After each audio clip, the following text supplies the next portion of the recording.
person further. So,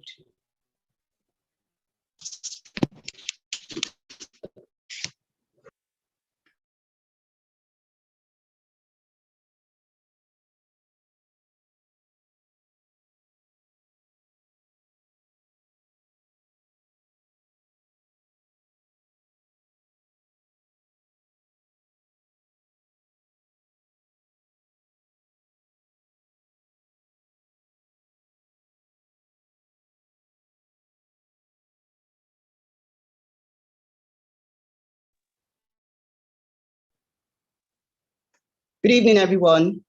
Good evening, good evening, good evening, good evening. Can you all hear me?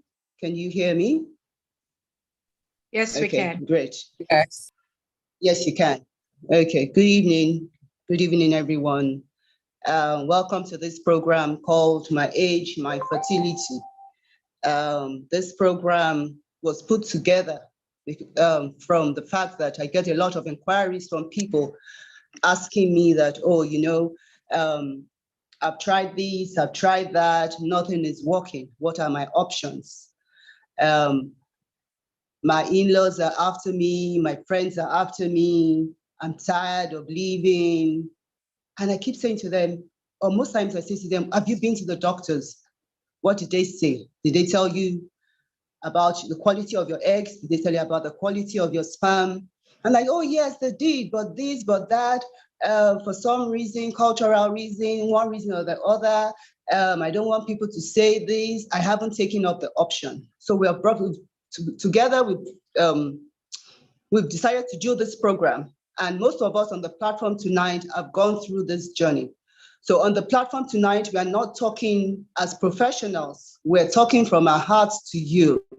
People are going to tell you about what they've gone through, what they've been through, their own experience. And from that, we hope we can help you to decide on how to go about what you want to do by the grace of God. Also on My Age and Fertility, we believe that motherhood and fatherhood is for everybody, but our pathways to it are different. Some people might have to go through egg donation. Some might have to go through sperm donation. Some might have to go through surrogacy. Some might have to go through adoption. Some might have to go through fostering. Some might have to go through legal guardian. But at the end of the day, everybody should experience the joy of motherhood. Everybody should experience the joy of fatherhood. Nobody should be left behind. It is a gift God has given to us. In Genesis 1:28, God said, be fruitful, we should multiply and we should replenish. He said he has made us a joyful mother of children. So please, as we go along today, I'm sure one by one, starting from Dr. Bero, which will take over now, to everyone that will give you their testimonies, listen to what they say. And I hope, by the grace of God, they will be able to inspire you to move on and go to the next stage of becoming mothers and fathers. So I'm not sure if Dr. Bero is online. Ma, are you online? Dr. Bero? Dr. Bero, are you online? To unmute. Dr. Bero? Yes. Okay, since Dr. Bero is not online. I'm online. Okay, yes, she's online. She's online. I'm online. Okay, Mama.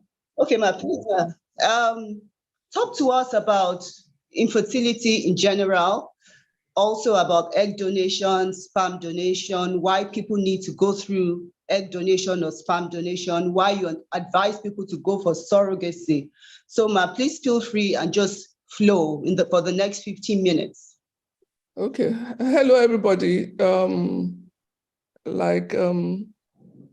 My dear sister Tony introduced, I'm Dr. Adeyemi Biro. I'm just going to give you a general overview in layman's term on third-party parenting. So please feel free. I want to make it very, very informal and talk to you like in layman's terms. So I'll start. What is third-party parenting? Third-party parenting, which is also called third-party reproduction, involves the use of donated eggs, sperms, or embryos, otherwise called embryo adoption, or the use of a surrogate. So I repeat, third-party parenting involves the use of donated eggs, sperms, embryos, or the use of a surrogate for an infertile couple with the aim to help build up a family for the couple who otherwise cannot achieve such on their own. So donation of eggs, sperms, and embryos are all classified as genetic material donation. It has become an integral part of the management of infertility. And when couples do not achieve pregnancy from regular infertility treatment or traditional assisted reproduction treatment, then they may choose to use a third-party method to achieve a pregnancy or to have babies. However, this practice raises some ethical, some legal, some religious and social issues, as you may imagine. And that's usually what influences clients in making a decision. So what are the indications for third-party parenting? I'll start with reasons for egg donation. I'll start with egg donation. Can you all hear me? I hope I'm clear. Yes, we can. Yes, we can. Okay. So reasons for egg donation. Eggs are usually also called oocytes. So I might speak about oocytes or eggs. So what are the indications or reasons for egg donation? As number one, well, it can be classified into two different main parts, two categories. Some people that have ovarian function need egg donation, and some people have no ovarian function. That means their ovaries do not function at all. So that is quite straightforward. If your ovaries are not functioning, then you need egg donation. However, there are some people that have functioning ovaries that also need egg donation. So I'll start with those with no ovarian function, which is quite straightforward. So some cases where there's primary ovarian failure, when we say there's primary ovarian failure, some children are born, some girls are born with ovaries that are not functioning. Their ovaries, they are born with a failure of the ovaries to develop or function normally, but it is very rare. It's only about 1 in 10,000 girls that are born as such. Then another one is premature ovarian failure, which we see quite often. Premature ovarian function just refers to a dysfunction of the ovaries with cessation of menses before the age of 40. So the ovaries stop working before the age of 40 because 40 is the official age for menopause. But when it ceases before then, it is classified as premature ovarian function or premature menopause, and it's seen in 1 to 5% of women. Then women whose ovaries have been removed surgically for some reason.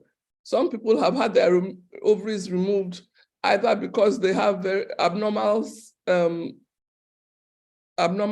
materials within the ovaries, or during surgery for very bad fibroids. Some inadvertently, the ovaries have been removed. So sometimes the ovaries are removed surgically for one reason or the other. So in which case they won't have any ovarian function. Then in some women who have had cancers and have had chemotherapy or radiation therapy for cancers, sometimes would end up with ovaries that are no longer functioning because this affects the function of their ovaries. So also women in their late reproductive age, like normally menopausal women that still want children, haven't had any children yet, or for some reason want more children and they're menopausal, in which case they would need egg donation. Then I'll go now to the conditions that may require egg donation in the presence of normal ovarian function. The ovaries are functioning, but these people need egg donation. And these people include women undergoing IVF treatment who consistently fail to respond optimally to standard drug regimens used for ovarian stimulation, which are the poor, very poor responders during IVF, would need egg donation. Number 2, women undergoing IVF with egg retrieval problems. Sometimes you cannot just get to the ovaries in some women because maybe they have exceptionally large fibroids or the ovaries are hidden somewhere. You just can't get to the ovaries, in which case they may need egg donation, but they have functioning ovaries. Then number 3 are women with abnormal eggs or poor quality eggs. There's some women that have very poor quality eggs, or the eggs look morphologically abnormal. And another one is women with some hereditary diseases, some genetic diseases. And then I'll just chip this in. Some genetic abnormality in couples reluctant to use donor sperms. In some areas, donor sperms are seen as either religious or cultural taboos. So rather than them using donor sperms, they would use donor eggs instead in some genetic abnormalities. So that's essentially are the indications for using donor eggs. I'll now go to the indications for using donor sperms. Indications for using donor sperms include, there are sometimes where there's no sperm in the ejaculate, but there's an ejaculate, but no sperms. It's a condition called azoospermia. And no sperms in the ejaculate does not necessarily mean the person does not produce sperms. It could be that there's an obstruction in the pipes that lead the sperms out, or the person wasn't born with the tubes to transport the sperms out. So they actually produce sperms, but they don't have sperms in their ejaculate.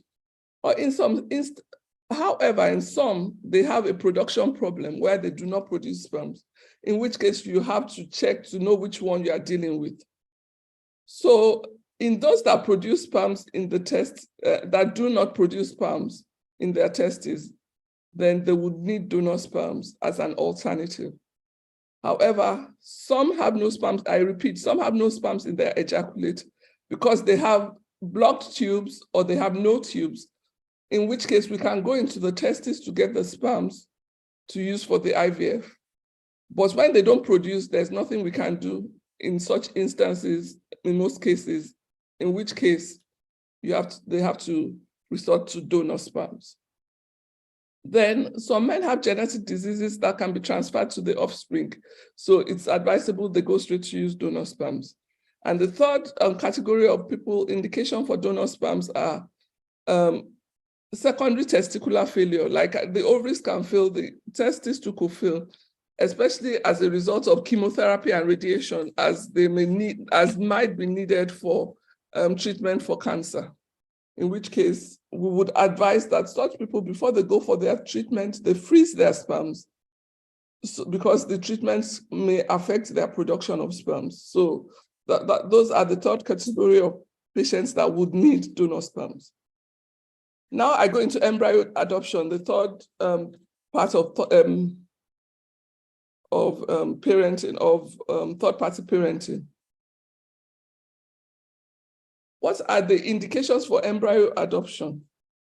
First of all, let me tell you what embryo adoption is, because some people may not know what embryo adoption is. Embryo adoption is a reproductive treatment option that we use by which a couple tries to become pregnant by transferring the embryos left over from an IVF treatment of another couple who have decided to donate them anonymously or altruistically.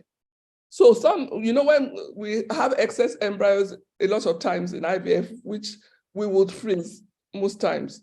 Now, some people have finished having their families, they've gotten pregnant with the treatment, and they don't need the embryos anymore. And they don't want to destroy the embryos, and they want to bless another couple with the embryos anonymously or altruistically. So because the recipient of those embryos do not have any genetic material in the embryos, we will classify it as embryo adoption.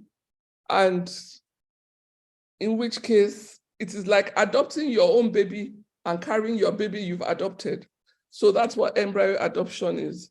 And who are the people that are suited to do this embryo adoption? Indications for embryo adoption are infertility that involves both partners. There are some partners that they have both male and female factors in their infertility journey. So they will benefit from embryo adoption. Also, in couples that have had recurrent pregnancy losses thought to be related to the embryos, they've continually had pregnancy losses, miscarriages, then we advise that sometimes they will benefit from embryo adoption, or genetic disorders affecting one or both partners also is an indication for embryo adoption. So I've talked about the three. I'll now go into surrogacy quickly. So what is surrogacy? I'm sure a lot of us know by now what surrogacy is. There was a time it was not very common. There was a time it was such a taboo, especially in our environment. However, as things have evolved, it is now something we practice very regularly, and it is in high demand to an extent that there's a long treatment, there's a long waiting list for surrogates now as compared to before, where we could just get a surrogate within a week or but now there's a bit of a waiting list. So what is surrogacy? Surrogacy is when a woman carries and gives birth to a baby for another person or a couple. Or we can say it's an arrangement often supported by a legal agreement whereby a woman agrees to carry and deliver babies or a baby or babies on behalf of another couple or person. So the surrogate will give all parental rights to the intending parents. I'll just define the different types of surrogacy. There are two major types of surrogacy. Surrogacy may be either traditional or gestational. So traditional surrogacy is where the surrogate's egg is fertilized by the intended father's sperms. So it is also called partial or natural or straight surrogacy. It was the kind of surrogacy practiced in the past, and where sometimes some people still do it now, where the surrogates, there will be an arrangement for the surrogate to meet with the, but that's not what we practice, but I'm just telling you what it entails, to meet with the intending father, or where there's an artificial insemination of the intending father's sperm into the surrogate, in which case, or the eggs of the surrogate is actually used sometimes in IVF. So the surrogate acts both as a donor and as a surrogate, and so has genetic materials in the baby as well. That's not usually what we practice. What we usually practice now is called gestational surrogacy, where the embryos are generated through IVF and are transferred into the womb of the surrogate, so that the baby is no way genetically related to the surrogate. So this is the one practiced by us, as I said, and is the most common type of surrogacy. Also, one has to consider if there's going to be monetary compensation or not. So monetary compensation may or may not be involved. When it involves monetary compensation, it is called commercial surrogacy. So that's surrogacy in summary. I'll just go a bit into the history of surrogacy so we can have an idea of how long it's been. And as a Christian, the religious aspects of surrogacy, Genesis 16:2, Sarah said, "Go unto my hands, that it may be that I obtain children by her." Also, Genesis 33 says, Rachel says, "Behold, my maid Bilhah, go into her that she may bear a child by my knees, that I also may obtain children by her." So it's been something that has been practiced forever. So surrogacy goes a long way back. And Formerly, in 1976, there was a lawyer called Noel Kane, who is also called the father of surrogate parents. He brokered the first legal agreement between the intended parents and a traditional surrogate mother. And in 1980, there was a first paid surrogacy agreement. Whilst in 1985, there was the first gestational surrogate pregnancy. So it goes far back as 1985, where there was the first legal gestational surrogacy. So how does surrogacy work? It varies from country to country, and it is legal. Whilst it is legal in some countries, it is illegal in some. In others, sometimes it even varies from state to state. I mean, in America, for instance, the surrogacy laws vary from one state to the other. So, like, we've had patients that have wanted to take their surrogates abroad to have the babies. There are some states that would accept it. There are some that wouldn't. So, like I said, it varies from state to state. In some countries, surrogacy is allowed just for altruistic reasons, and commercial surrogacy is not allowed. But in Nigeria, it usually is mainly for commercial purposes, as you would imagine. In our environment, it usually is for commercial purposes, but you get the odd ones that really, really are passionate about helping others and for altruistic reasons, but they need the funds and they would also collect the funds. Nigeria has not yet established legislation pertaining to third-party parenting on the whole, and there are no laws governing surrogacy. So the practice of surrogacy thereby varies from one fertility center to the other. However, Lagos State released some guidelines on how to practice surrogacy in Lagos State, and guidelines are not laws, they're just some guidelines. So how do we source for a surrogate? A friend or family member might decide to be the surrogate, or the fertility clinic through a surrogacy agency or other means might be able to source for the surrogate for the intending parent. But regardless of the source, the potential surrogates must fulfill the criteria. And the legal aspects I'll leave to Ms. Akirele to discuss with you shortly. But in general, a surrogate in our environment must be at least 21 years of age, which is the age of consent, must have delivered a lifetime baby prior to doing the surrogacy, and must not have any medical conditions that may complicate the pregnancy. What are the indications for surrogacy? When do you need to do surrogacy? In cases of repeated implantation failures, in which case you've done IVF so many times and we cannot really find the cause for that not being an implantation, but the IVF keeps failing. So that is an indication for surrogacy. Also, there's something, intrauterine scar tissues.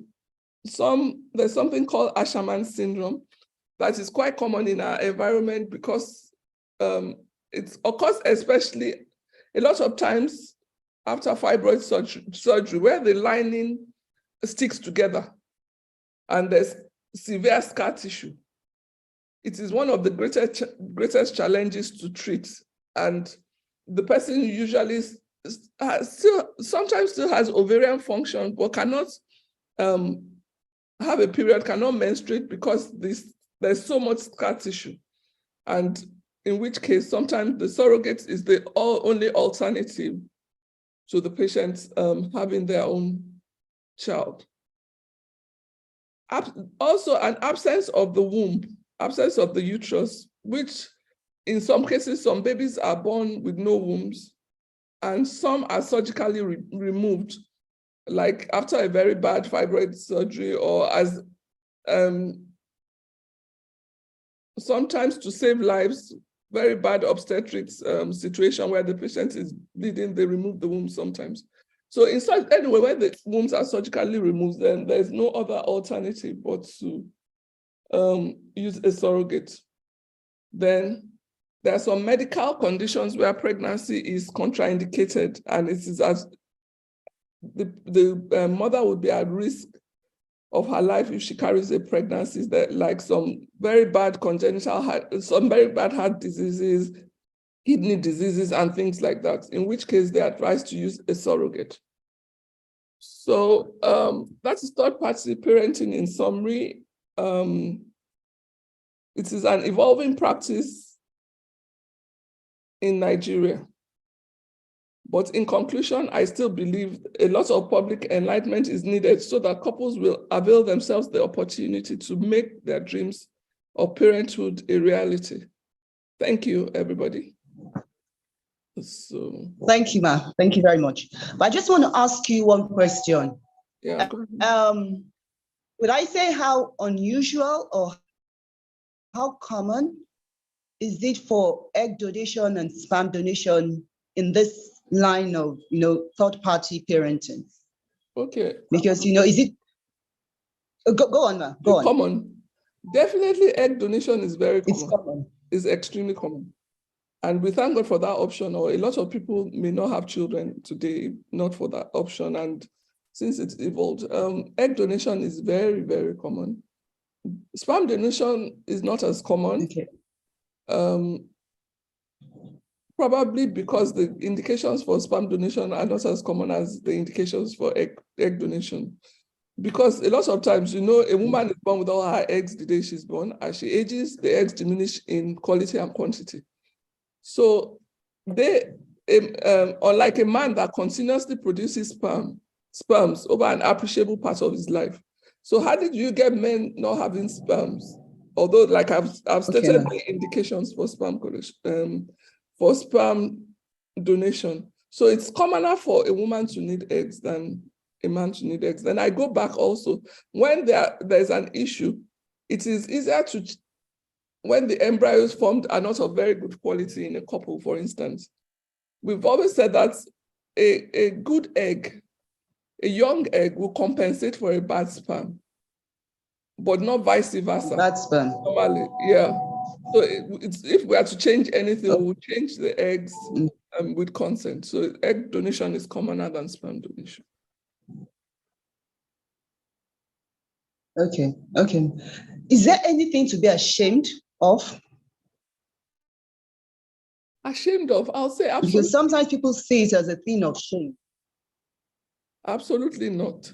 You see, a lot of times it is the only option some people have, and they fight it for many reasons. It is not a thing of shame because it's not any fault of the person that they're in such a situation. It is just the situation they find themselves in. And like I have told people that they find themselves in. Exactly, like they found themselves in. So it's like you need other organ, like in some instances where people need organ transplantation. I use that as an example. Like when people need heart or kidney transplants and things, it's exactly the same thing. You need help. You just need help for a propagation of life, but in a different way. So there's no reason whatsoever to be ashamed. Although like people are influenced by their environment, the religious and the cultural implications of it, but I don't think it should be anybody's business. And like I've always advised my clients and my couples, I think it is best kept between the couple and nobody else. Not because we are trying to keep secrets, but people are just very immature and can be very judgmental when they're not going through that situation themselves. And it is just another way to treat a situation like you would treat any other thing. So I don't think there's anything to be ashamed about. And from experience, people that have struggled with using that option, when they've had no choice but to finally resort to that option, after they've had the baby, they wonder why they have struggled with it. Because it is usually, they are so, the joy it brings, you never even know the difference between if it is your biological or or donated eggs, or donate whatever the case may be. So I don't think Okay. we're ashamed of. Okay, ma. Thank you so much, Dr. Biro. Please hang on, ma. We're still going to have. Yes, I'm here. Questions that you can answer. On the line now, Mrs. Owaje, are you on the line?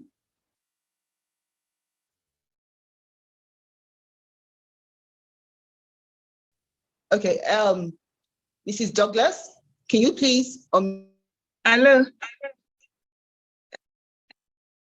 Can you hear me? Hello. Yes, Yes, we can hear you. I hear you. Okay. Good evening, everybody. My name is Yetunde Owaje. I'm just going to share my testimony briefly. Thank you, Dr. Biro. My transfer was done at the ARC Clinic in Dolphin. So it's nice meeting you again. Oh, really? I didn't. Okay. Hello. Thank you. Okay. Well, I had my IVF at the age of 44 plus, and I'd waited like 13 years before considering IVF. I would have done it earlier though, but you know, my husband was not in support. Well, maybe he was afraid, you know, the cost and all that. But to the glory of God, at the end of the day, he agreed to the IVF.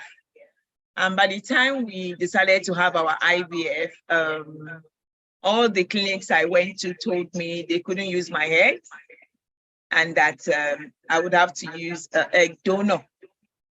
I didn't have a problem with it. And I thank God my husband did not have a problem with it. And we started the process, the procedure. I did a minor surgery. I did all stuff. And my husband also had to use some things to boost his sperm. And luckily, and to the glory of God, my first IVF ever, after 2 weeks of transfer, I was pregnant. I got pregnant. And it was just God all the way. That's the truth. Because in fact, until I go for my clinicals and all that, I just always felt, am I really pregnant? Because I didn't really feel I was pregnant. Maybe because of all the things we have heard, you know, if you are pregnant, this happens, you spit, you do. I didn't have one single problem during my pregnancy. And I carried my pregnancy to 37 weeks. And I had a beautiful daughter. Her name is Oluwa Owaje.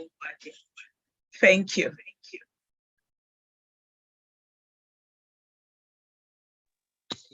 Thank you very much. Sister Yetunde, we have a question for you. What were the highs and lows, and how did you manage it? Well,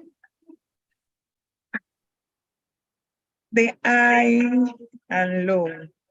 Well, for me, I'm not really sure. Well, for everybody waiting, actually, you know, the anxiety, family functions, you go to everybody looks like you, you know, and all that. But for me, I'm this strong person that actually don't care what you think and all that. And I had good in-laws. My mother-in-law, my father-in-law. In fact, my father-in-law gave me, he calls me by the name of the child. Well, I didn't have a child then, but when I go, he calls me Mommy Doing. He just gave my child a name, even without knowing when, how, God was going to do it. So I had good in-laws, I had good family. So I didn't really have any load. The only load was just like me and God when will it happen, and all that. And also praying that my husband would accept this IVF because he wasn't interested at first, because of all the story we heard, the money involved, after spending so much, thinking about the age and all that. So it wasn't really, but by the time God was ready, he was ready. So for good, bad, ugly, I'm not sure I really had much. I had people who were in support. They were even ready to drop money. They were, pushing and all that. So for me, I didn't really have much problem. I didn't. Okay, so you said that your husband Would you was. do it again? Sorry?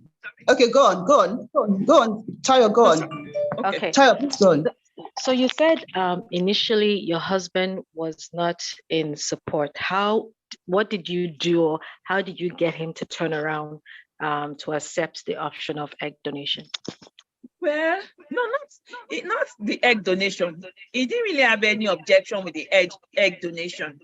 It was for him to let us have an IVF done when we got married, and we had waited a few years and nothing was happening. So, and I visited a lot of gynae, and they told me that, okay, because I had a blocked tube, IVF was the option I had, but he wasn't just interested. And I knew it wasn't just him. So I had to pray, I had to get people involved. I had to get my mom involved. I had to get a few of his siblings that could talk to him. And well, still, but I just left it, really. I left it and I was praying, and I made sure I just got myself busy attending Fruitful Vines. Once in a while, my pastor would give a word of prophecy and all that. And at the end of the day, when it was time, we just said, okay. And he followed me.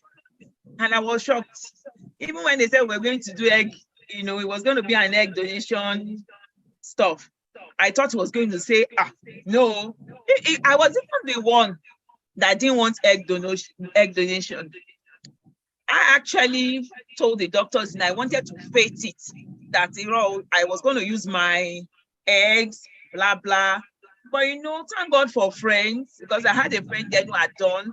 She just told me, said, just opt for egg donation. Don't even argue.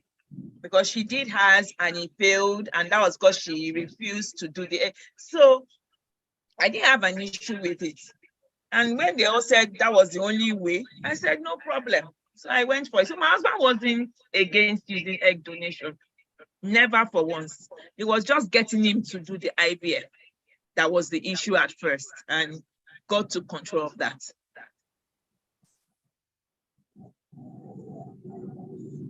So I guess, Ma, you would do it again if you have to. I would have loved to do it again, but he said he's okay with one. He doesn't want any other. Left to me, I would have done another one. Okay. Thank you very much. Thank you very much. Because of time, we'll have the questions, or if you can, we'll have the questions at the end of the program. So please just hold on your question. We'll have the questions at the end of the program. I can already see questions for Dr. Biro about what age is it, what other options are for 50-year-old women. So I've already seen a few questions for Dr. Biro. So please just hold on. We'll have your questions at the end of the day. Okay, so now we'll go to Mrs. Douglas. Mrs. Douglas, Viola, are you online? Yes, I am. Hi, Viola. Tony, how are you doing? Yes, I'm here. Can you hear me? Okay, please go. Hello? Yes, Can I you hear can. me? I can. Please go ahead. Okay. Okay. Yes, we can hear you. We can hear you. Okay. Please go ahead and just, evening. share with us your journey. What made you go? Oh, see them, lovely. What made you go for your option? Yes. I Okay. I want you to talk about your own testimony. I don't want to talk about it. That's fine. Good evening, everyone. So my name is Viola, and I waited 10 years to have these gorgeous children I put on my background there. And so what I chose to do at the end was to do surrogacy. But I have a very interesting testimony, actually. And by the way, for everyone who's listening, I did it at the ARC, at Dr. Barrow's clinic as well. Bless, please.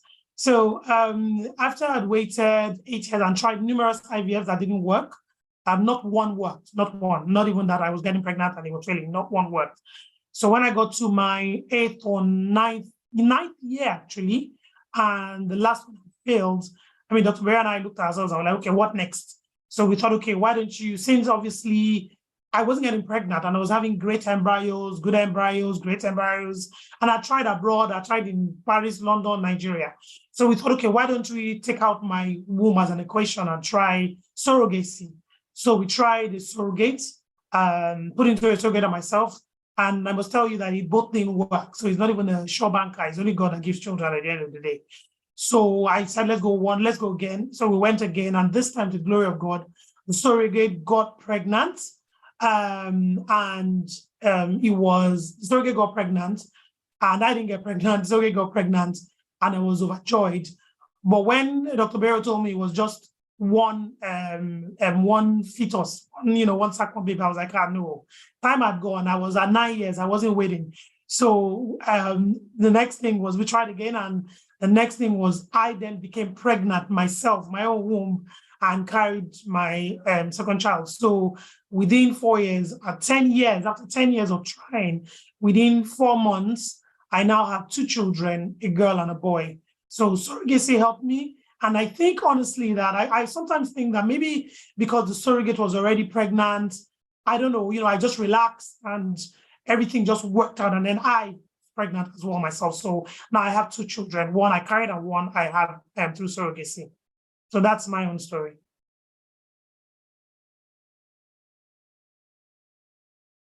Hello?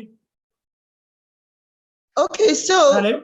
you have 2 children, one by you and one by your surrogate. Yes. Are you going to tell them when they grow up? Because people will surely tell them. I'm very open about it. And anyway, don't forget I said that mine are 4 months apart. So the minute they can count to 9 months, they're going to ask me anyway. So I'm very open about it from now. So I did a pregnancy shoot. So when my daughter sees, she's like, who's in your belly? I say, who's in my belly there? And then she sees herself there. So I'm going to be very open about it. There's even nothing to hide about it. I don't think everyone who heard my story was blessed. My in-laws were grateful to God. It was just everyone, my husband, everyone was on board with the plan. There's definitely nothing to hide about it. I will tell them, yes. Okay, so you said your in-laws were grateful to God about it. That means that they were in support of what the process you went through. I must confess that I didn't say during the time, even though I knew most people knew, but I didn't speak about it. I just spoke to my husband. He was fine with it, and we went with it. But once the baby was born, the text I sent to everybody said, to the glory of God, using a surrogate and our embryo, a baby has been born. So I will send the surrogates in the text. So because come on, I didn't hide. So everyone knew I wasn't pregnant. So you need to explain where the baby came from. For the thing you still saw us baby. So no, I didn't hide it. I just didn't talk about it at the beginning. That's where once it worked, and I spoke about it. Yes. Yeah. I think that's where a lot of issues come through as well. We're still a culture that hides things like this. Because I read something last week on Instagram, and this 51-year-old woman said, oh, we use the surrogate, and now the surrogate is blackmailing us. She wants 15 million from us.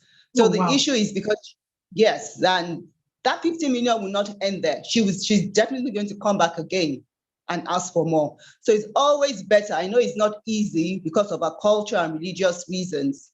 As much as possible, especially for surrogacy, if you can, be open about it. If you can, be open about it. I would like, what's her name? Sorry, Miss Akinrele, if you can please answer some questions now. Because the reason why I'm calling Mr. Akinrele now is because, things happen. In life, we don't expect that marriages will break up. In life, you don't expect your sweetheart to walk out of the marriage. So, and I know they've had cases where people have said, oh, yes, she used a surrogate. Yes, it's not her egg, it's my sperm. I want my child back. So I'll hand over to Mr. Kinrele to enlighten us about the legal aspects of this before we go to other people. Hi, everyone. Can you hear me? Hello? Yes, we can. Yes. we Okay, can. We can. Okay, Yes. so good evening, everyone. Thank you for having me, and thank you, Dr. Biru, because she really, she had already given, talked a lot about what surrogacy is. So I'll just, stick with the, legal part and why it's important, and to what you must do to try and avoid, conflicts. Like they say, two is company and three is a crowd. So it's already bad enough when you have two people, they're bound to be disagreements. And then when you have a third party involved, it only means that you must try to, dot your I's and cross your T's. So it's very important that if you have you have third-party reproduction, that you must document what is going on, what are the rights and duties of all the parties involved in this tripartite type of agreement. So you must have, I think it's very, very important that you have a written legal agreement in place, which documents what are the rights, the duties, the obligations of all the parties involved. Particularly, or what is particularly important, because when we say it's even through third-party reproduction, there's a third party involved, but we also have lots of people involved. We have the doctors, we have the intended parents, we have the surrogates, we have agencies that are involved. It's very, very important, especially where the parents are concerned, that there is an agreement between the intended parties and the surrogate. There are some situations where the agency is so involved and the agency, comes up with an agreement, and the agreement is like a tripartite agreement, which does not give the intended parents the privity of contract with the surrogate. That is very, very important, that there's a contract that is binding between the parents and the surrogate. If not, you do not have any fallback situation. Another thing that we do practice in Nigeria, and which we do highly recommend, is that the arrangement between the surrogate and the parents should be anonymous. Okay, so the reason why we usually advise that is anonymous is to avoid like the type of situation you mentioned, that somebody mentioned, or I think Toyin, you just mentioned it about, or somebody mentioned about being blackmailed. First of all, I want to assure everyone there is nothing in Nigerian law that proscribes surrogacy. So surrogacy is not illegal. So it's not something that you have to hide or try to, pretend that you're not doing. So there's nothing that prescribes, and because surrogacy is not prescribed, there's nothing that says it's illegal. It is perfectly okay for you to have an agreement. We do not have specific surrogacy laws in Nigeria, as maybe they have in more developed countries where they have documented and said this is how surrogacy should take place. This person, this is your rights. But under the laws of contract in Nigeria, people are free to enter into legal relationships with one another that is fully binding. The most important thing is that both parties have an understanding of what they're getting involved with. Secondly, we ensure that surrogacy contracts are fair. Another thing that's very, very important is that both parties go through counseling. It's important that the surrogate fully understands her rights. She understands that the embryo she's receiving is not related to her in any way. And, just coming away from that also is the fact that we never ever recommend that a surrogate should carry an embryo in which she has donated her own eggs. So in that case, we would consider that very unethical to ask a surrogate to carry a child in which maybe she has donated eggs. So the times when we have had serious conflicts, like there was a celebrated case, it was not a gestational surrogacy arrangement. The surrogate was actually the donor of the eggs as well, in which case the surrogate is carrying her child. So counseling is a must. I think also parties must come into it with some form of, flexibility and an open mind. People need to understand that the surrogate is not a master-slave type of arrangement. The surrogate is a human being. The surrogate does not need to be kept in a home under lock and key. It's something that she has willingly I agreed to do, to help somebody carry their child to term. So your surrogate also should be treated with a lot of respect. You should also pray for your surrogate.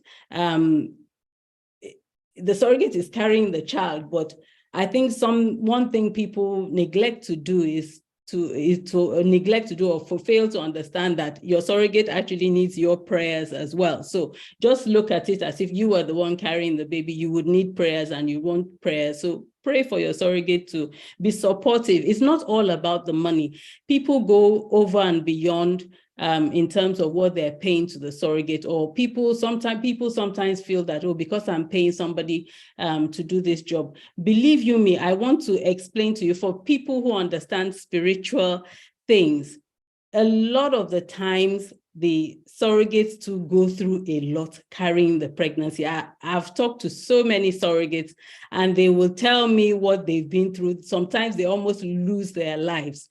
So I think people need to also take that, bear that in mind and pray for your surrogate, support her. The surrogate also is concerned about, the health of the baby she's carrying. She's concerned about having a lot of the surrogates also haven't been through anything like cesarean section. And so for them, normally the way they do their own pregnancies, they get pregnant, they deliver, naturally. But usually when they have to go through surrogacy, because this pregnancy is precious and because the doctors also do not want anything untoward thing to happen, they have to go through a CS section, which a lot of them are not familiar with. So basically, those are the type of things that I would advise. I know you had talked to me also about a scenario of what happens, that's on surrogacy, what happens when a couple receive donated ovum and they have a child. At the time when they go into this arrangement, they're united. So somewhere along the line, something might happen and there is a divorce, and then this issue now comes up. This is something that also I have encountered where husbands now turn on their wives and say, oh, by the way, the child is mine. The child is not really yours because you did not, the eggs were donated.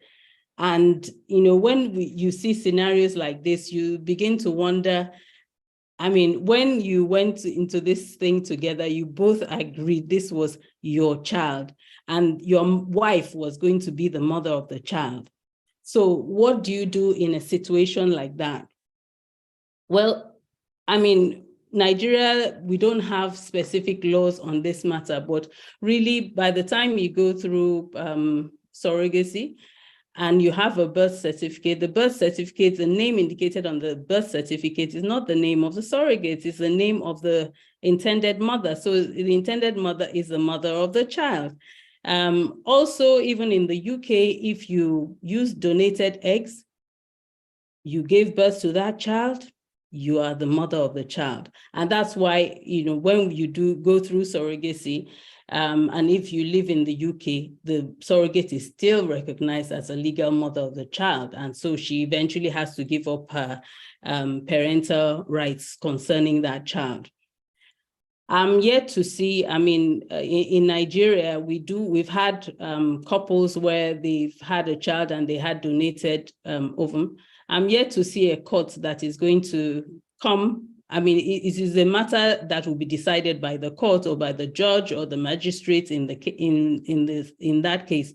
But I'm yet to see a magistrate or a court that would say that a mother who has brought up a child, even though the eggs were donated by somebody else, is not the mother of the child, will not be recognized as the mother of the child. Also, in making this type of decisions, the most important thing to the court is what is in the best interest of that child. And I am sure that majority of us would agree that the mother who has been bringing up this child and who the child knows should continue being the mother of the child. Of course, if you do divorce, then there's the issue of custody. The court will decide, okay, maybe the child should have, the mother should have custody, the father has parental rights, and all the, things along those lines. But the primary issue is what would be in the best interest of the child. And that is what the court will take in making a decision that way. In places like the UK, when a child has been conceived using donated ovum or donated sperm, when you get to the age of 18 years old, you are allowed to, you're allowed to know who your original parents were, as it were, who the egg donor or who the sperm donor was concerning your conception. Of course, in Nigeria, we don't have laws like that. And secondly, in Nigeria, both eggs and sperm are donated anonymously. So you are not even allowed to know. When they sign a consent form with the clinic, they indicate there that I'm donating my gametes, but I'm donating it without any sense of responsibility that in future I will be called upon as a parent to that child. And while we don't have specific laws, even the Lagos State guidelines indicate that, yes, this should be done anonymously. So you are not allowed to know who donated the eggs or who donated the sperm. Most times you hardly ever come by couples that agree for sperm donation. It's something to do with our men. They usually don't agree to that, but donated eggs obviously are more common in Nigeria. I don't know if there's any other question you want me to deal with. Obviously, the father of the child is the father of the child. You continue being the father of the child. Nobody will take that right from you. That's in the case where you have donated eggs. The father is always still recognized as the father of the child, and it will be for the courts to decide in terms of custody who the child should live with, or who should have visitation rights concerning the child. But the primary thing is what would be in the best interests of the child. What about if it's sperm donation? Okay, are you talking about the situation where a woman decides to? The woman's egg, but the sperm, donated sperm. Does the man have any rights to the child after the child is born if the marriage breaks up? Because the reason why I'm saying this is because people are very fearful of third-party parenting. So this forum is to try and break the fear and anxiety people are going through. Do you understand what I'm trying to say? So if it's my egg, it's my egg, but I'm using a donated sperm, and the marriage breaks up, what happens to my husband? Does he have any right to the child? Can I tell him to, that it's not your child, you do sperm donation anyway? Okay, so that would be a matter for the courts. I tell you, the reason being this, when you had that child, whose name was written on your birth certificate? I mean, on the birth certificate of the child, if the husband's name was there, you would still have to go to prove in court to say, oh, okay, so he was not his sperm that was used to produce this child. Now, the sperm donor, you cannot call on the sperm donor to say, oh, you are the father of the child. Like, it was done anonymously, and the consent form had obviously indicated that the sperm donor did not want to be involved. So it will be a matter for the courts and what the courts will decide. Unfortunately, we do not have specific laws. So it is something that will be what the courts, interpretation that will be taken by the courts and what they feel would be in the best interest of the child. That will still be the primary question to be answered. What would the court say is in the best interest of that child? Okay, thank you very much. I got a text from somebody. Let me just read it out. It says, I think it's good that the child gets to know the donor later in life. It removes any sense of loss. I've always said I will gladly be open if it ever comes up. This is from a parent that has done egg donation. This is from a parent that has done egg donation. But she wants to remain that she thinks it's good for the child to know her heritage, where the child came from. And it removes every sense of loss. And sometimes the child is like, oh, so where am I from? Am I from space? Why did my mother do this? Why did my mother give me up? Why did my mother give up eggs? Do you understand what I'm trying to say? So what she's saying is that she thinks it's a good idea for the child to know her roots, or for the child to know his roots, where the child is from. So we'll get there one day. We'll get there one day by the grace of God. I mean, in the UK, it's a right. In the UK, it's a right that you have, and they document these things. I know that the clinics in Nigeria also they document the information, but by law, by effect of that guideline, you are not supposed to let the parties know. There was somebody, and I think she's still doing it. She was trying to keep a registry where that information is kept, and also for the future, because you don't want situation in the future where cousins and brothers and sisters are marrying each other. She had taken the initiative to try and create a registry where egg donations, sperm donations are being kept, and that this information is kept within with having a record of it, so that you can come back to it, refer to it. But until the law actually allows you to do that, you may not be able to reveal that information to the parties concerned. That's a very tough one, actually, because for me, it'll be very tough for me as a person, but everybody has their own. For me, after taking care of a child for so long, I gave birth as a child. Do I now want to rock the child? But it's a personal thing. Everybody's different. It's a personal thing.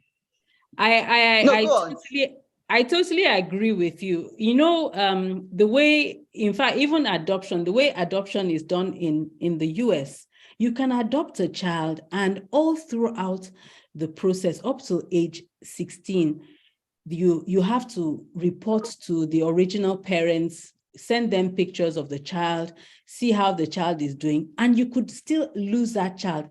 After having brought up that child, the child still has the right to say, I want to go to, that's my original parent. That, I think, can be so shattering for somebody who has actually brought up a child for so long, and then maybe the child now says, oh, okay, so I want to go back to that, my original parent, and be with them. But that is the risk, that is what, it comes with when you do it like in the USA. In Nigeria, when you do adoption, is full adoption, there's no going back.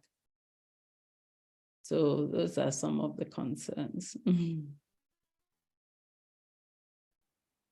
Thank you. And there's at what age is a woman? Okay, there's questions on the platform, which we'll come back to later so that we can have all the questions at the same time.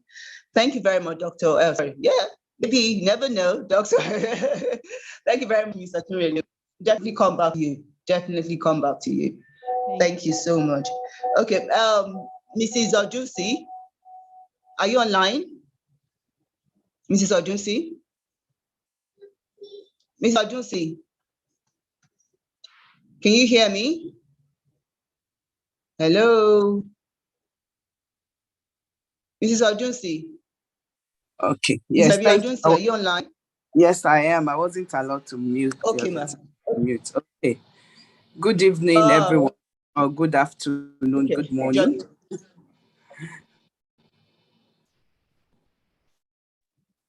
Sorry, Go on, ma'am, we can hear you.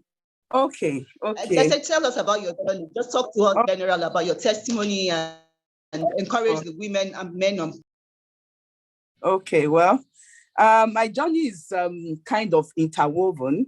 I've always had fertility. So I was one of the people that have gone through so many fertility, IVF, and had 2 kids through IVF after about 12 years for our firstborn, and then the second one came 2 years later.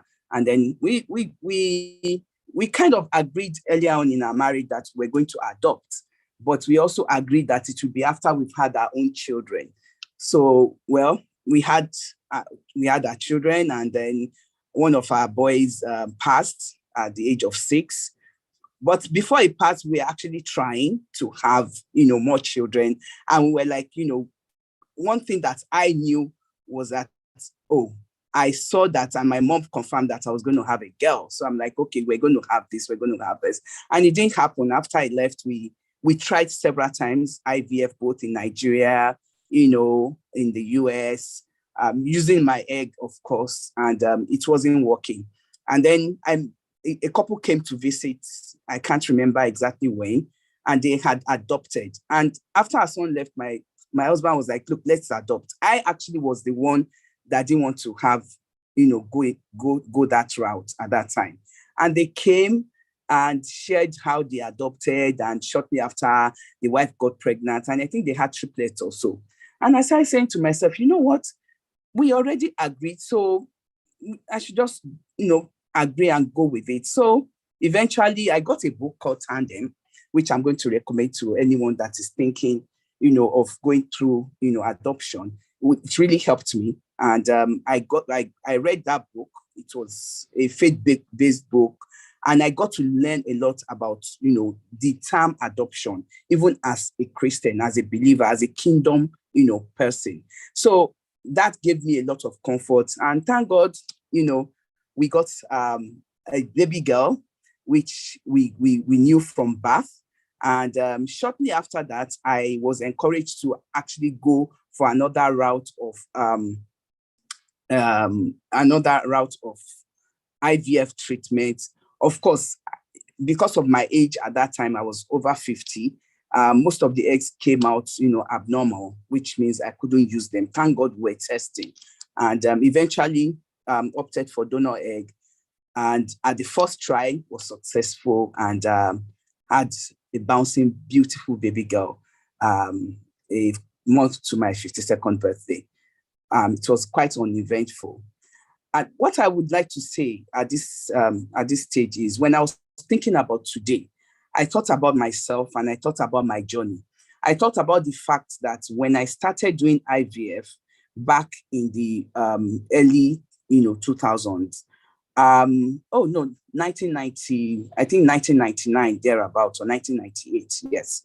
It was like a taboo. It was like something that people didn't want to listen or hear about. And today is just normal. And I know a number of people that didn't go that route because they felt, it's not acceptable. And today, looking back, they've wasted a lot of time. And I just want to encourage anyone out there. What we're talking about today that seems like, a taboo, is not accepted, maybe because of religious reasons or what have you. You'll find out that in another 5 years is probably going to be the norm. So do what is best for you, and take your own journey. Take your steps as directed by God. Nobody is going to take that step for you. So in a nutshell, that's my journey. And it's been great. I can't even imagine this family without these beautiful two girls. And I just give God all the glory. Thank you. Okay, Mom, I want to ask you, is there a difference between the love that you have for your children? Can you hear me? Hello?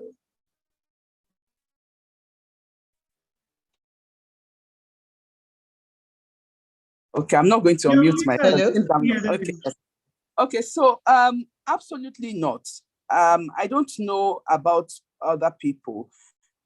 Adoption for me, it's an all-encompassing thing. It's not just about you. It's not just about your family.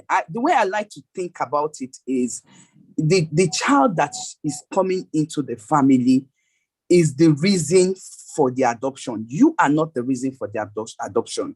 And the love, I remember I discussed this with my mom before she passed.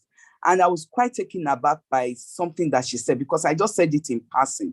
And she said something like, look, Remy, I know you have so much love in you that you are able to give to another person, another child, and that child will be lucky. So for me, there's no difference at all. In fact, our son, when I look at him with his sisters, you can't really tell, because he was with it all in all right from the beginning, and you can't tell anything apart. So yes, the love is not different. It's not supposed to be different. She is your child. He is your child. The same right that a biological child will have is what your adopted child should have. And it is not about you. It is about that child. It is about the kingdom of God. Thank you. I hope that answers your question. Can you hear me? Wow. Ma, you need to unmute yourself.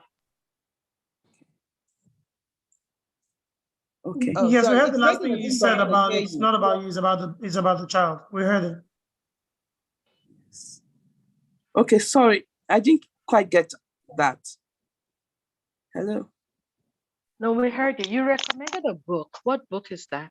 Okay, it's called Tandem. It's called Tandem. I'll post it on the chat once I finish talking. It's Tandem Devotional to Adoption, the journey of adoption, or something like that. I'll post it on. Okay, thank you, ma'am. How supportive was your spouse towards the whole thing, the whole journey? Well, like I because you've had three different journeys now. The first one, the self. So you've had three different journeys on the whole. Yes, I mean, everything is in there. So, like I said, I mean, super, supportive. Right from the beginning, I mean, he encouraged me all the way. It was never a problem. I was actually the one that was kind of waiting, I saw this, like Mr. Waje said, I'm going to fate it. How can God tell me that I'm going to have a daughter and the daughter will now be, no. It has to be, the way, what we call right way, quote and unquote. And I was like, look, Remy, let's just do this thing. It's okay. So it was super, supportive.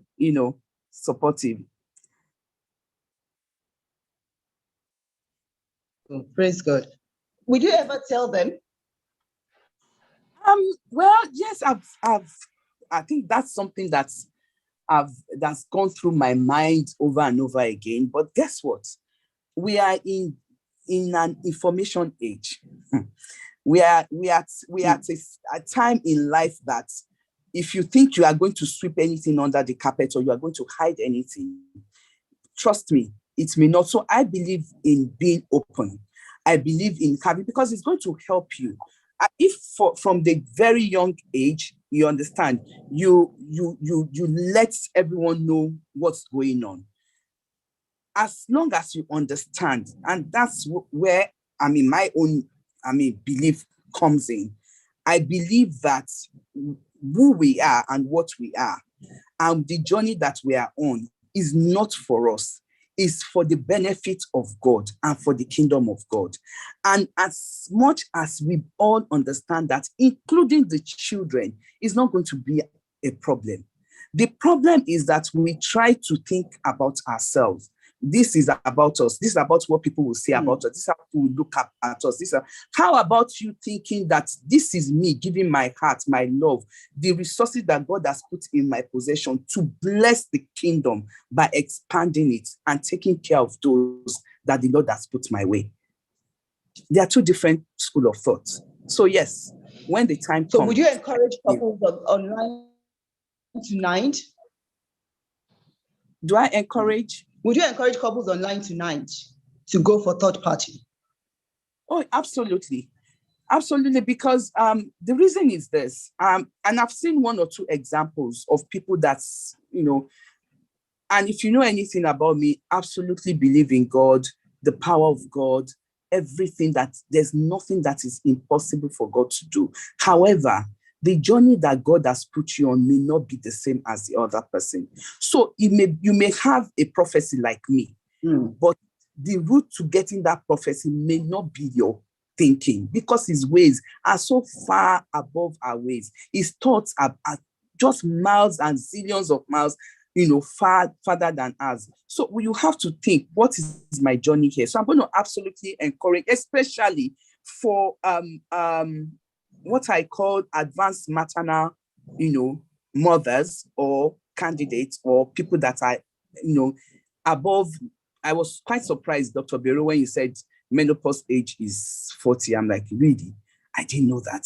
But I'm just saying that if you are at that age, you should start considering. If I talk to people, sometimes I tell them, if you are still producing eggs, please freeze those eggs. Now you have the technology to do that. When we started back then, we didn't have so much choice, but now it's available. So yes, I'm going to absolutely encourage anyone that's in need of this to go for it. Thank you very much, ma'am. Thank you very, very. I know that a few questions online. We will come back to you. Please, we will try and answer as many questions as possible. There's one here. How would a single mother manage the challenge of fatherhood of either an adopted child or third-party parenting? Look for a father figure for the child, your brother, your friend that you can trust, because there's so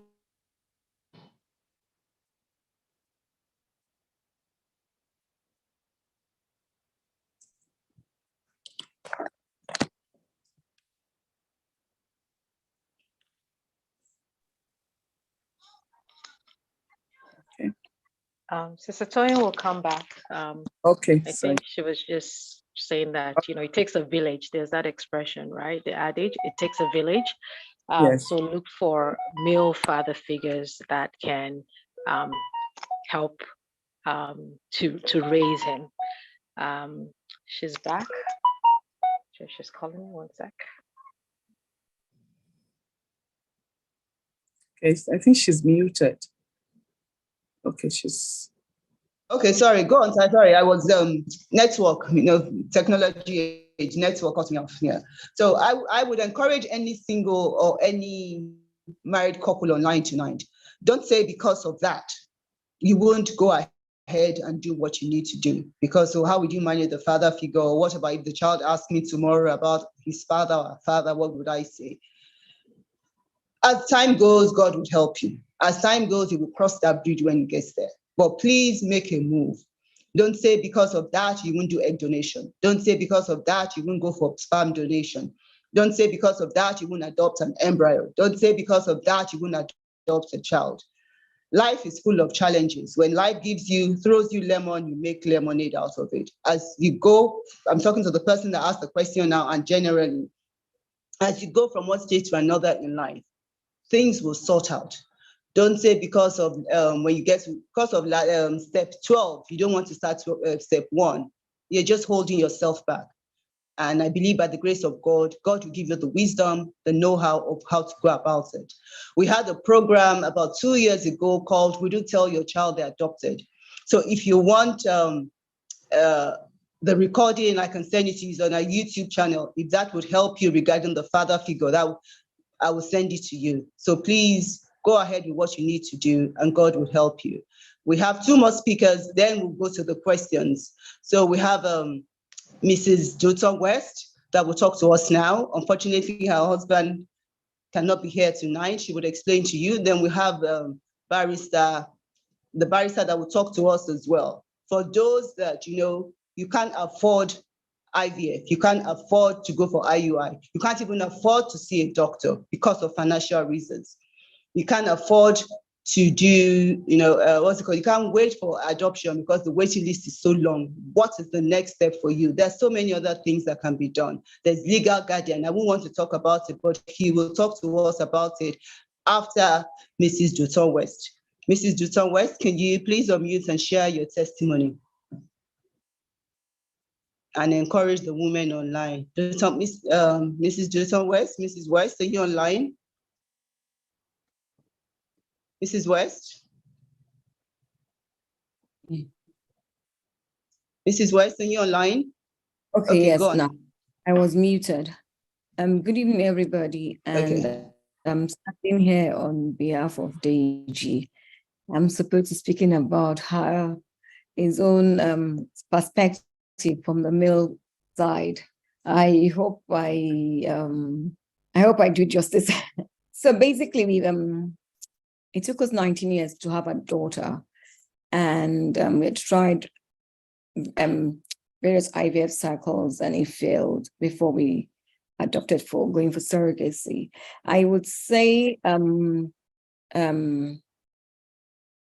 from his own point of view, I'm not going to talk about my own point of view at all. I'm going to talk about his point of view. He was more anxious. He was more, let's go for this. Let's do what technology has provided. I, on the other side, I was faith in it, and I didn't embrace technology at all. I wanted to have a baby and everything myself, not because I've been talking about surrogacy. So Dr. Yemisi Berry was one of our doctors. We've been everywhere. And she too had spoken, she even spoke to me at some point that let's try other options. I wasn't open to other options. I wanted, as I felt it was my role to do what I had to do to become a mother. And so I was the one that was not supportive at all. Every step that I was taking, I was against it. But he kept on pushing. I guess he's a patient person, because each time anything came up, I was like, nope, I'm not doing that. Nope, I'm not doing, you know what, I don't even want to hear about this. But from his perspective as well, and as he says, and we both say, it takes both parties. It's not just the woman going through things. The male side of too is going through things. He had his emotions as well. He had his emotions up and down. He wanted a child as well. And not that I didn't want a child, but I wasn't ready to embrace technology, which eventually we did. And the joy is it's great. So I just want to encourage people as well by saying that we, on hindsight now, with a baby girl and the love and everything, even though she looks a carbon copy like my husband, I would say women should just chill for their husbands. I mean, particularly I'm talking to myself. We should chill for our husbands, and it's not just about you. They too are going through so much. The society focuses more on the women than the men. The men it's taken that the men will just go with a ride. But I'm just going to encourage, and those, if there are men on the women here, just say, let's consider our male partner as well. They have emotions as well. They want to be a parent as well. It's not just the woman that wants to be a parent. They want to be a parent. They want the joy of having a child. I mean, God didn't create them. I knew if Deji could carry the baby, he would have opted for him being pregnant. you know, but that was not the case. The case was me. So, so I guess I really don't know what to say much about him, but all I can just say that he was anxious as well. He was anxious, was going through the same emotions that I was going through. He was Sorry, more. please, Mrs. West. Please, Mrs. West, please Yes. include your own journey as well. What made you change your mind? What made you accept surrogacy? So please include yours as well. Now, do you understand what I'm trying to say? Include your own story as well, not just from your husband's perspective, but from your own as well. That what made you now change? Would you encourage people to change? What is the joy that you've experienced from it? Why did you choose a surrogate? Okay, ma'am, do you understand? Okay. So Okay, thank you. I guess after almost 18 years or so, I think I kind of chilled. I didn't quite chill actually. I was still believing. But I think I accepted the fact that, okay, that was the only option, let's try. And I just thought, okay, it was causing a lot of frictions as well. You know, we would argue. There are two things we argue about really in our marriage. It was having a baby and his driving, you know, and the arguments would come in. I mean, we come in now and again, and I just thought, okay, you know what? Okay, why not? And I think for me, and I'll be honest here, was the fear that if somebody else carried the baby, will I love the child? Will I be able to relate to the child? Will I have any instincts towards the child? Would I say that? So psychologically, I wasn't mentally prepared for somebody else to carry the pregnancy or anything. And I think one day I just thought, okay, you know what? We've been praying. As you said, why am I thinking of step 12 when we haven't done step 1? So when we eventually, and we had an older parent who encouraged us as well. And I remember she said to me, Tuton, before she passed on, she said, Tuton,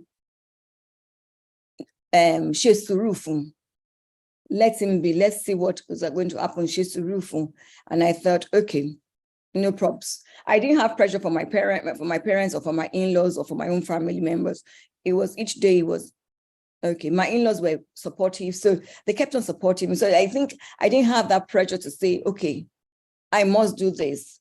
Maybe if I had that pressure, maybe I'll have changed my mind much earlier. I didn't. But then when my spiritual mother said to me, Shesurufu, let's see what God is going to do. Shebi, you pray. Let's just see what God is going to do. I think then I relaxed. And even throughout the process as well, with the surrogate, we opted to be in contact with the surrogate because I felt if I wasn't carrying the child, I needed to know what the baby was being fed with as well. And so we had an option with the surrogates. We were with the surrogates. I'd send prayer points, things for her to play to the baby she was carrying.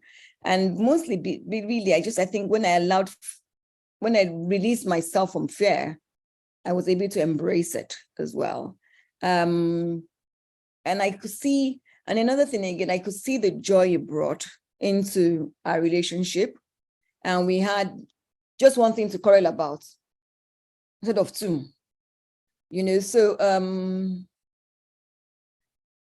I'd say really, it's not something I would say to somebody, just go, you need to be there, to be quite honest. You need to be there because you need to be mentally involved and emotionally ready to receive this child. With a child being in the family now, she's such a source of joy. She looks exactly like my husband, unbelievable, but she's a mommy's girl, so, which is great. So at least there's something that she's my tail. You know, everybody says girls go for their father. No, this one goes for her mom, 100%. You know, she doesn't care if her father is not around, but if I'm not around, she cares. So I think that is a plus there, but that's the story so far. But I just wanted to just say that men to go through emotions and to be in our best interest, not to ignore them or to just think they are strong enough to go through it. I wish when Yemisi was saying to me some years ago, so let's try this, I'd listened. But I guess God's time is the best, really. I'm not sure. At that time when Dr. Berio was saying to me, let's try these options, I just wasn't getting pregnant, you know, and everywhere we went, it was always a beautiful lining, everything was perfect. But I guess that was not my story with God, you know. So I would say my advice to everybody, please be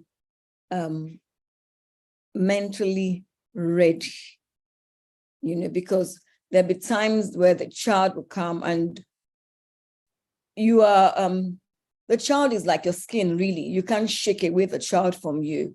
So it's something that you need to know that you're mentally and emotionally ready to embrace the child. People kept on saying to me, when the child comes, you will love the child. But I know that if the child had come early, I'm not sure if I would be able to love the child the way I love the child now, or the way I see her now. So that's me in a nutshell. That's us in a nutshell. Thank you very much, ma'am. Would you do it again? That's a discussion we have.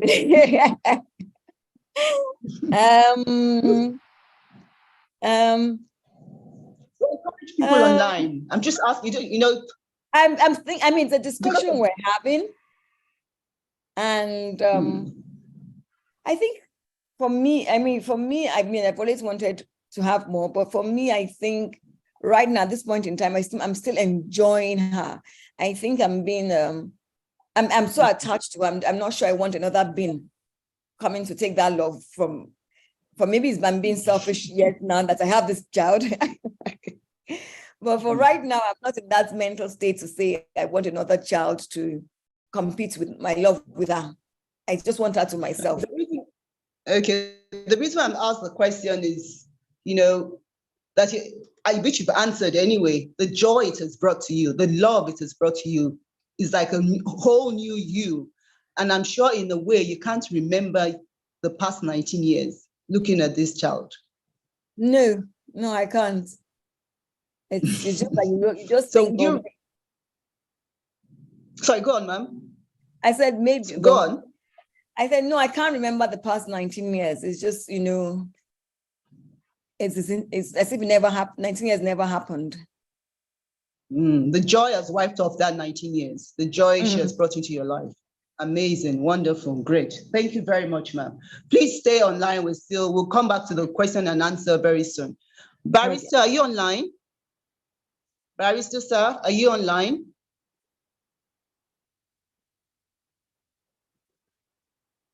Are you online? Yes, I'm just going to unmute him. Okay, thank you.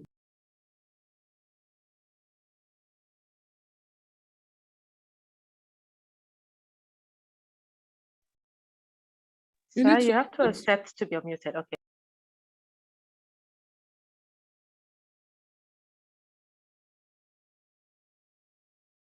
He's good now.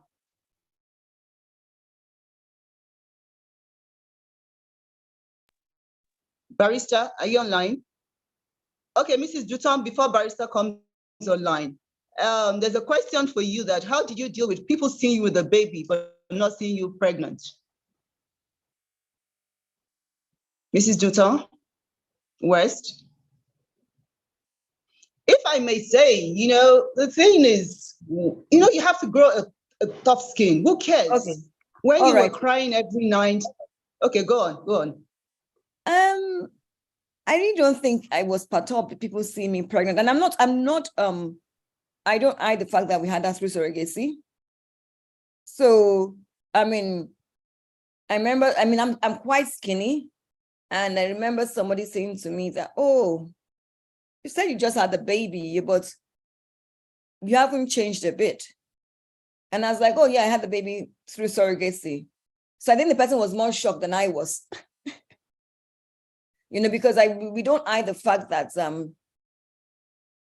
she was through surrogacy, so we don't hide that fact at all. So it's okay. It is what it is. Exactly. And for me, I think that in life, you have to choose what you want. You know, when every night, every year, every month, you're crying, Christmas comes, there's no Christmas present from mommy. There's no Christmas present from a little girl saying, oh, happy Merry Christmas, daddy, or Merry Christmas, mommy. The past 19 years, past 13 years, 10 years, you've been crying. They're not there with you. So why are you going to think about them? The child has now come after so many years and has brought you so much joy. Think about the joy and forget other people. If you keep thinking about other people, you won't do what makes you happy. You have to do what makes you happy. And what makes you happy must be legally and morally right. I would not say that, you know, people should go to baby factories or get a 13-year-old girl to carry the pregnancy for you. But let's do things morally and legally that will bring you joy. Is Barrister online before we take all the questions, please? And before we talk about older singles, take the questions and round up. Is Barrister online now? I don't know what happened. He was online before. He is online. Barrister, Okay, please make sure your speaker is on. Okay. You're unmuted right now.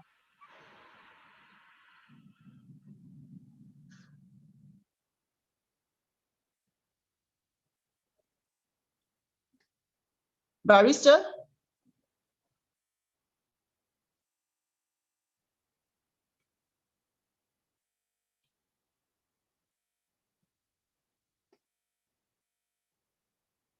Barrister? We can't hear you. Or is it me? No, we can't hear him. I Sir, think we can't hear you. his speakers might be off, but he's unmuted.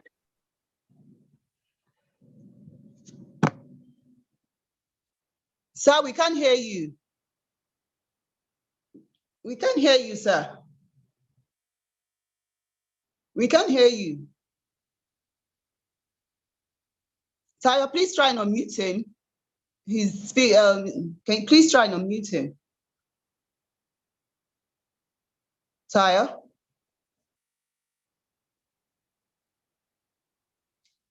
Hello? We He's still can't hear unmuted, you, but there's sir. something wrong with his speakers. We can't hear him. With his device. Sir, we still can hear you. Do you want to change device? Barrister, we still can't hear you. We can't hear you.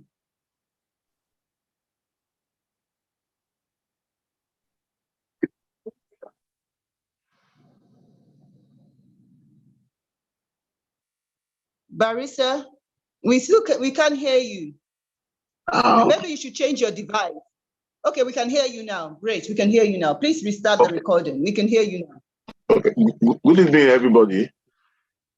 My name is Ahmed. Good evening, Barrister. Please go ahead. I'm a lawyer by training and by profession.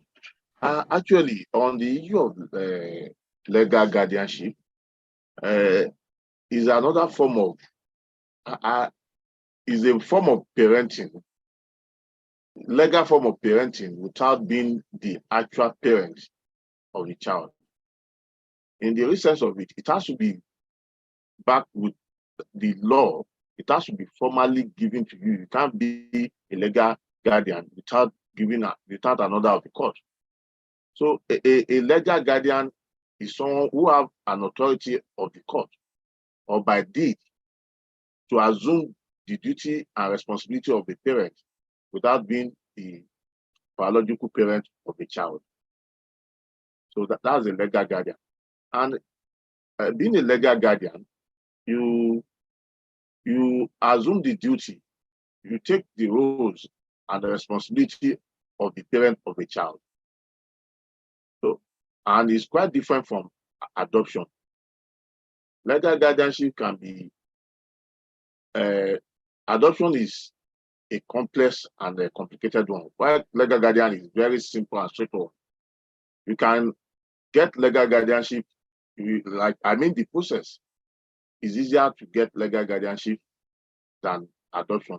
Process of legal guardianship depending on the states, but in Lagos State, the family court, within 2-3 months, you have authority of the court to be a guardian of the child. And all a parent, or whatever a parent can do for the child, you can do for the child as well, including taking the child out of the country, living with you, and what have you. So legal guardian is another way, not an adoption. It has to be. It is not an adoption, but it's a way of having a child temporarily. That is temporarily. It can be revoked either by the parents of the child, or even the child with the leave of the court, or by the system. By what I mean by the system is by the government institutions, in view of in the situation whereby there is any complaint that look, this person is maltreating this child, and the government now find out that look, you are just a guardian to that child. The government can ask the court to revoke the authority given to you, to order or given to you, be the legal guardian of that child. And one of the most important thing about hello. We can hear you. Continue, Okay. sir. We can hear you. Okay. One of the most important thing about legal guardianship is the consent. You have to have the consent of the biological parent or the family. In the situation whereby you have maybe one of the parents, you have to deal with the consent of one of the parents or the family. So the legal guardianship of the thing, you have to be the legal guardianship of the thing is you are known to the family, you are known to the parents, and that the consent of the family or the parent is important in getting a legal guardianship. However, there's a difference between legal guardianship and foster parent.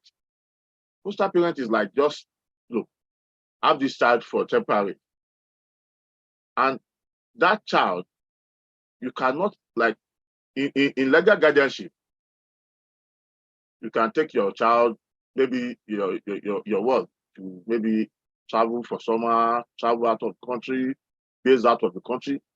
But in foster parent of the thing, you can't do that. You must stay in the state, not even in Nigeria. If you are a foster parent in Lagos, you cannot live outside Ogun State. If you want to go outside Ogun State or live outside, go and stay in Ogun State, you have to inform the authority, and that has to be taken away from you. But as a legal guardian, you can travel out of the country, based outside the country. Even our law, the child rights laws or act, did not even make provisions for either you can change name or not change name. We have seen a situation whereby the name of the name of the child has been changed before, because the law did not say you can change it or you cannot change it. So it depends on court. A court can tell you that, look, you are the guardian, you assume the role of the mother or the father, so the parent. So if you decide to change the name of the boy or the girl to your name, good.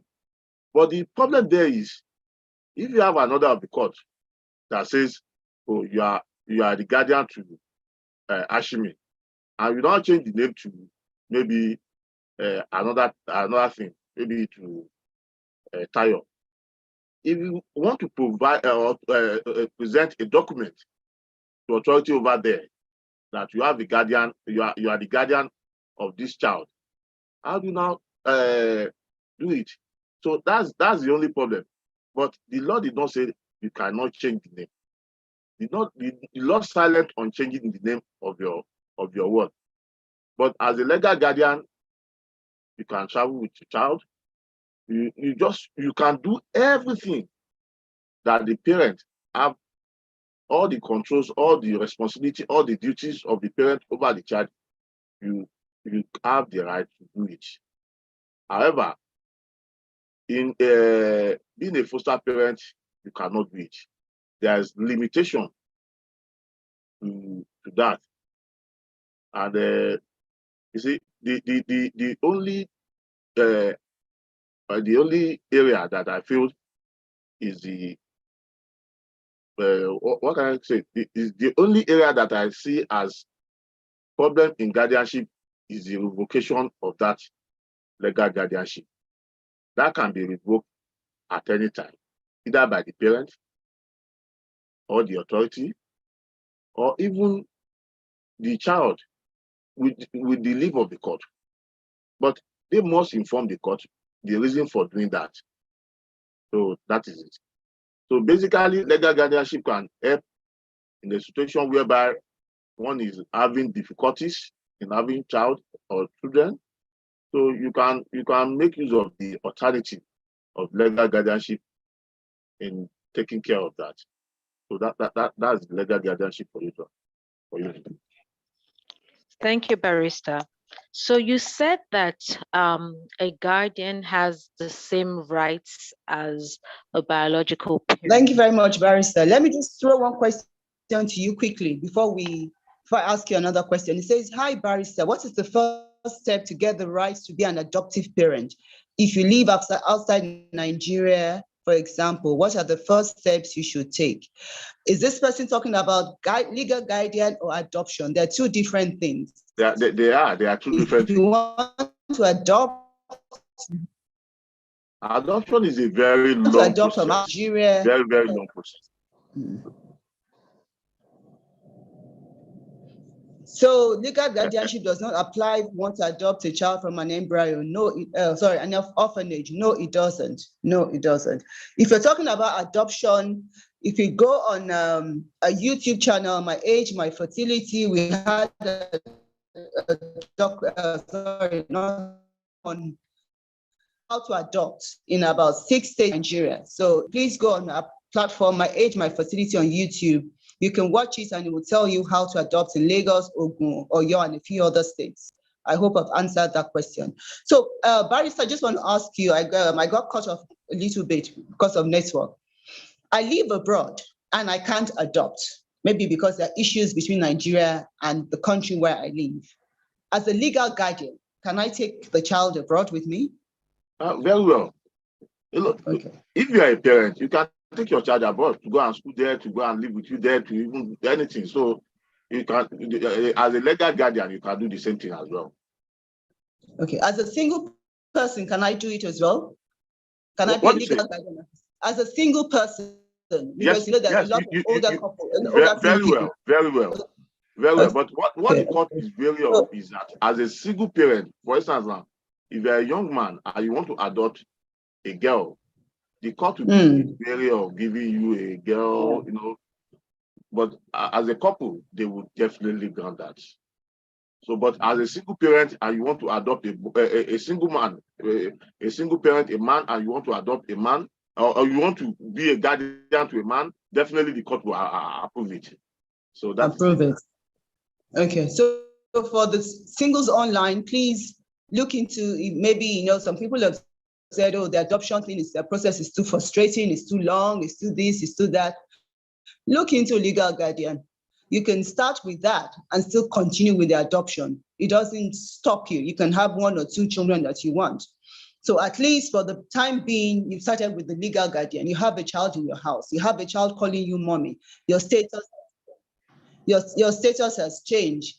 And please keep the recording on. You have a child in the house. Your status has changed.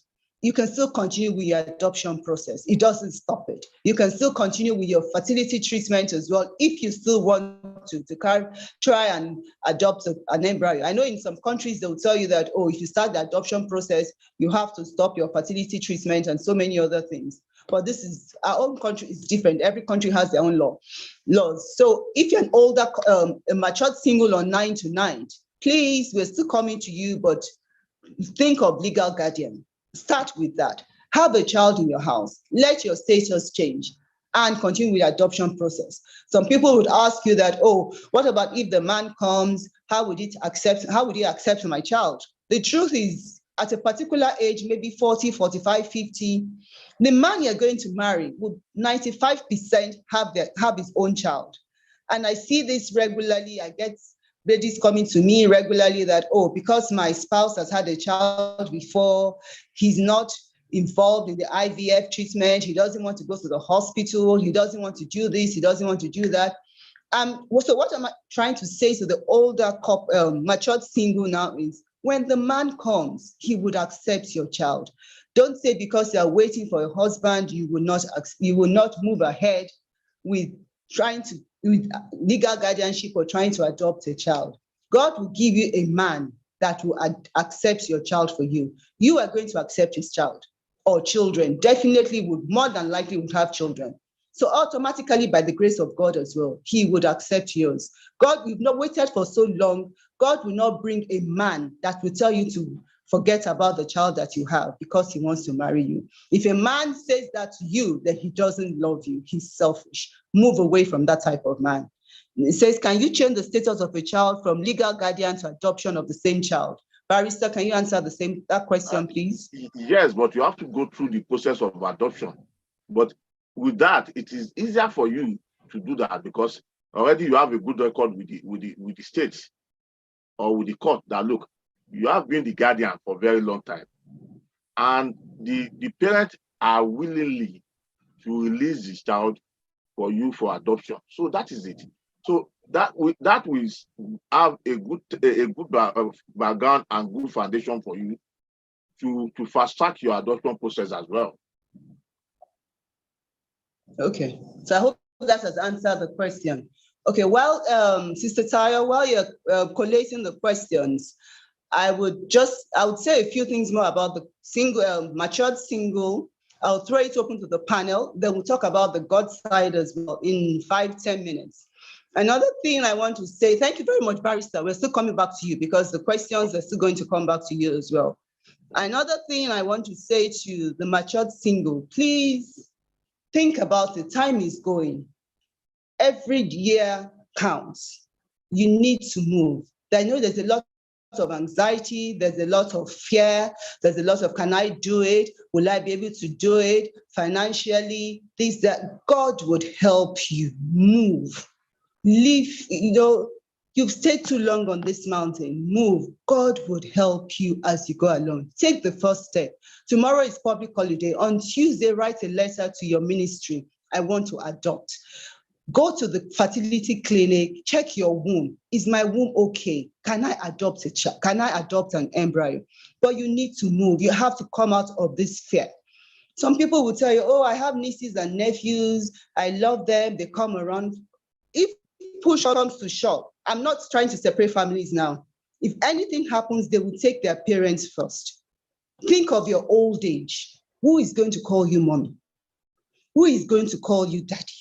Who is going to help you in your old age? Who is going to ask after you? I'm not saying you're having children because of old age, but you need that company. Right now, you're alone in your house, you're lonely, you come into the house, nobody asks after you. Nobody says,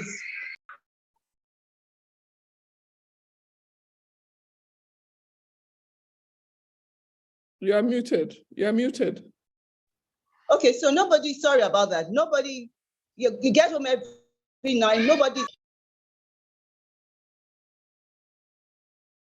Muted. You are muted. So no, sorry about that. I don't know what happened. So nobody, you get home every night, you're lonely. Nobody to ask after you. Please take the first step of somebody. There's so much joy in a child calling you mommy. There's so much joy in a child calling you daddy. Please, a matured single, please take the first step. I talk to a lot of matured single regularly, and they're so scared. They don't want to move. They're reluctant. Please, from this forum tonight, move. Please do something tomorrow. Take that first step. God will back you up. Experience this joy of motherhood and fatherhood. You will be able to cope. Financially, you can cope. Please, anybody on the panel can please unmute as well and add to what I'm saying. Financially, you can cope. God will back you up. Take the first step. Move away from fear. God will back you up. It says, can I share my testimony? Yes, please go ahead. I don't know who TY is. If you're a mature.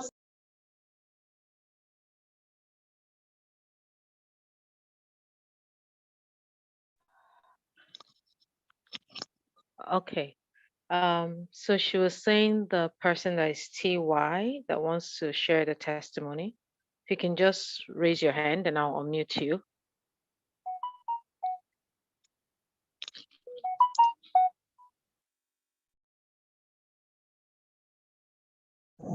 Sorry, I got cut off. Network issues. TY, in 2 minutes, if you want to share your testimony, in 2 minutes, we need to move. We need to go to the God part as well.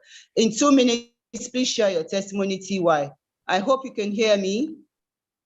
I'm not sure. Okay, 2 minutes, please. In 2 minutes, please share your testimony. We need to move. The panel needs to talk as well. Thank you. Good evening. Good evening, everyone. I'm a mature single and I appreciate this forum. I appreciate the leadership and the organizers. I took the step. Okay, I wanted to take the step. This year I'll be 44. I wanted to take step when I clocked 40. And of course, we had societal issues, pressures, and I couldn't. I just said I wasn't ready mentally for it. So, but later on, I took the step when I was 41, and I have a set of twins now. I can't describe the joy it brings. Like Mommy Odunsin said, there's this joy it brings. I know I'd wanted to do it, but because of societal pressures, my parents are pastors. No, actually, my dad is a pastor in Redeemer and all that, we had to consider what they would go through. My mom passed, but later after she passed, I took the step, and thank God for family support. Yes, it's necessary. It goes a long way if you have support from your family. But really, people that I thought would condemn me celebrated me when I had the twins. Today, they are 5 months exactly today, and I give God all the praise. I'm not under pressure, and I know that every step of the way, God is going to be in charge. So I'm not worried about anything. I just let things happen because since they came, I've had so many testimonies, and I know I prayed about it and I told God I want children, and He gave me children. So I really think we should encourage people. A lot of people need to be enlightened. We should encourage people. It's a good step. Take your step. It's your journey. And then at old age, like the coordinator mentioned, who will be there to call you mommy? The love is not explainable. It's sweet. Thank you. Thank you very much, ma'am. Sister Atayo, can you please, because we need to round up in the next 10, 15 minutes maximum, can you please throw the questions online as much as possible, just so that the doctors, the lawyers can answer? Sister Atayo, please go ahead. So one of the questions. Sorry, congratulations, TY. I'm so sorry. I'm just rushing for time. I'm so sorry about that, ma'am. Congratulations, TY. Go on, ma'am. Okay. Go on, Sister Tayo. What test do you do to know the quantity and quality of a woman's eggs? And that's Dr. Barrow. Dr. Barrow, yes. Okay. You need to do some hormone tests. The one we do majorly now is called AMH, anti-Mirena hormone. It gives us an idea of what your ovarian reserve is, and also a scan of the ovaries will let us know how active the ovaries look. So it's the AMH that we usually use now. Some still do the old test, which is FSH, follicular stimulating hormone as well. But the values will guide us as to what your ovarian reserve is. Thank you. Sister Taya, please throw the questions fast so we can round up. Okay, sure. How do we manage medical circumstances involving a child birthed with third-party genetic material? For example, when there's an inherited medical condition.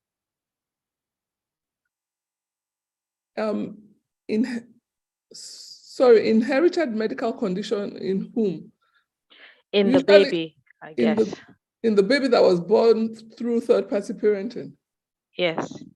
She wants to know how you manage the medical circumstances. Well, for the very common genetic problems, we usually check that the either the egg donor or the sperm donor do not have those genetic conditions that are commonly seen. Of course, we don't check all genetic conditions, but the common ones we tend to check. So usually the recipients of those gametes will sign a consent to say, even if it turns out, there's nothing medically you can, it depends on what the medical condition is. You just have to manage what the medical condition is. But hardly do we have genetic conditions. We are yet, do we have genetic conditions? Because we test for the common ones. So the person needs to be a bit more specific. Okay. At what age would you advise donor eggs to be used? At what age? Well, the cutoff point at our clinic is 44, and in most places, some go down as to 40. Some people wouldn't use your eggs if you are 40 or above, but we use 44 as the cutoff point. And of course, we look at other parameters. We individualize patients, and so it depends on what their, like I said, the AMH, the AMH and the scan and all those things show. And if for any reason, even at a younger age, it really shows they're really abnormal, then we would even advise donor eggs at a younger age.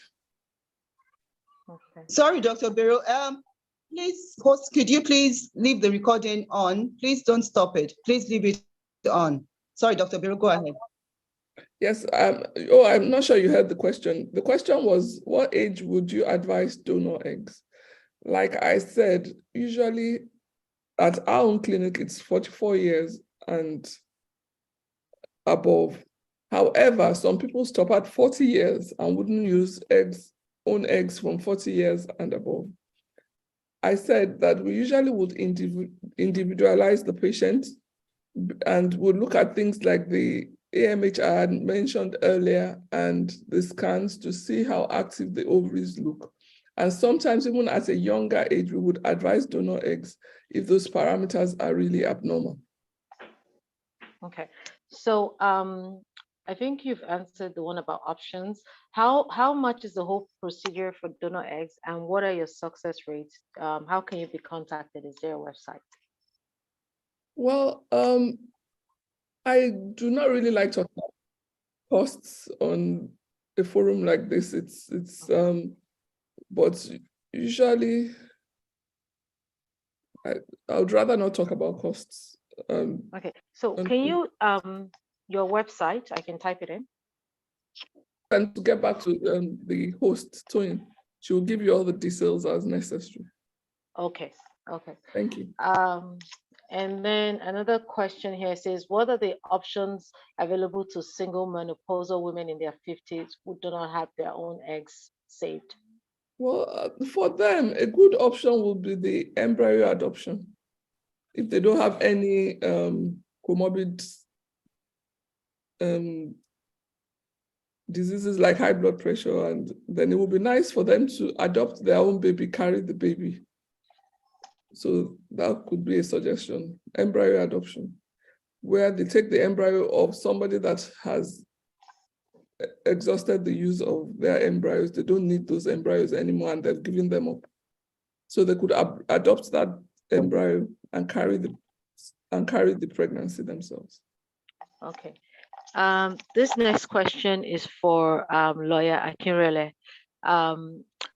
When you were talking, you were saying that the agreement should be anonymous. Could you clarify that? And how do you advise the intending parents to deal with an anonymous surrogate?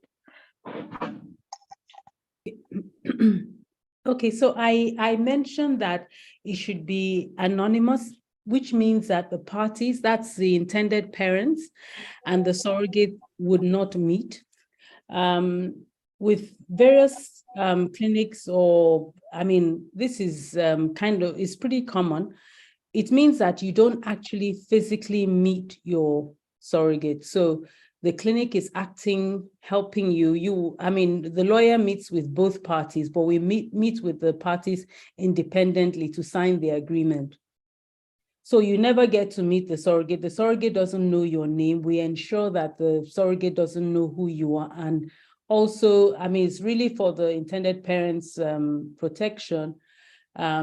So the surrogate doesn't know your name. You don't need to know the surrogate's name.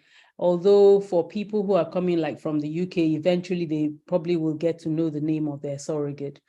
That is just to make it, an agreement whereby, you are protected So the surrogate doesn't ever come by you or to say, oh, I want to get in touch with this person. So the clinic acts as a go-between, or your agent acts as a go-between the parties.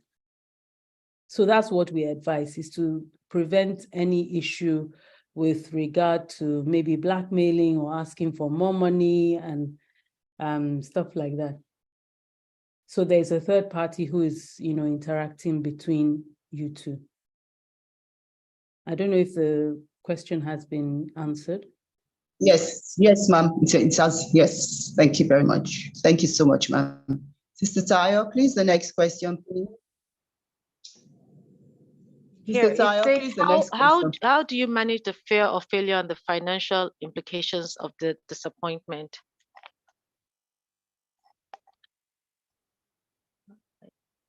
Who is that question to? We can give that question to Mrs. Odusi. Okay, in my own little way. Okay, Mrs. Odusi, go on. Mrs. Odusi, are you online? Mrs. Odusi? Otherwise, I can. She lost her chat. Okay, Mrs. Douglas, go ahead, please. Yeah, I can speak about that. I did countless IVFs over the 10-year period, and honestly, you just keep going. There's no guarantees. There's no doctor that's ever going to tell you that that there's a guarantee.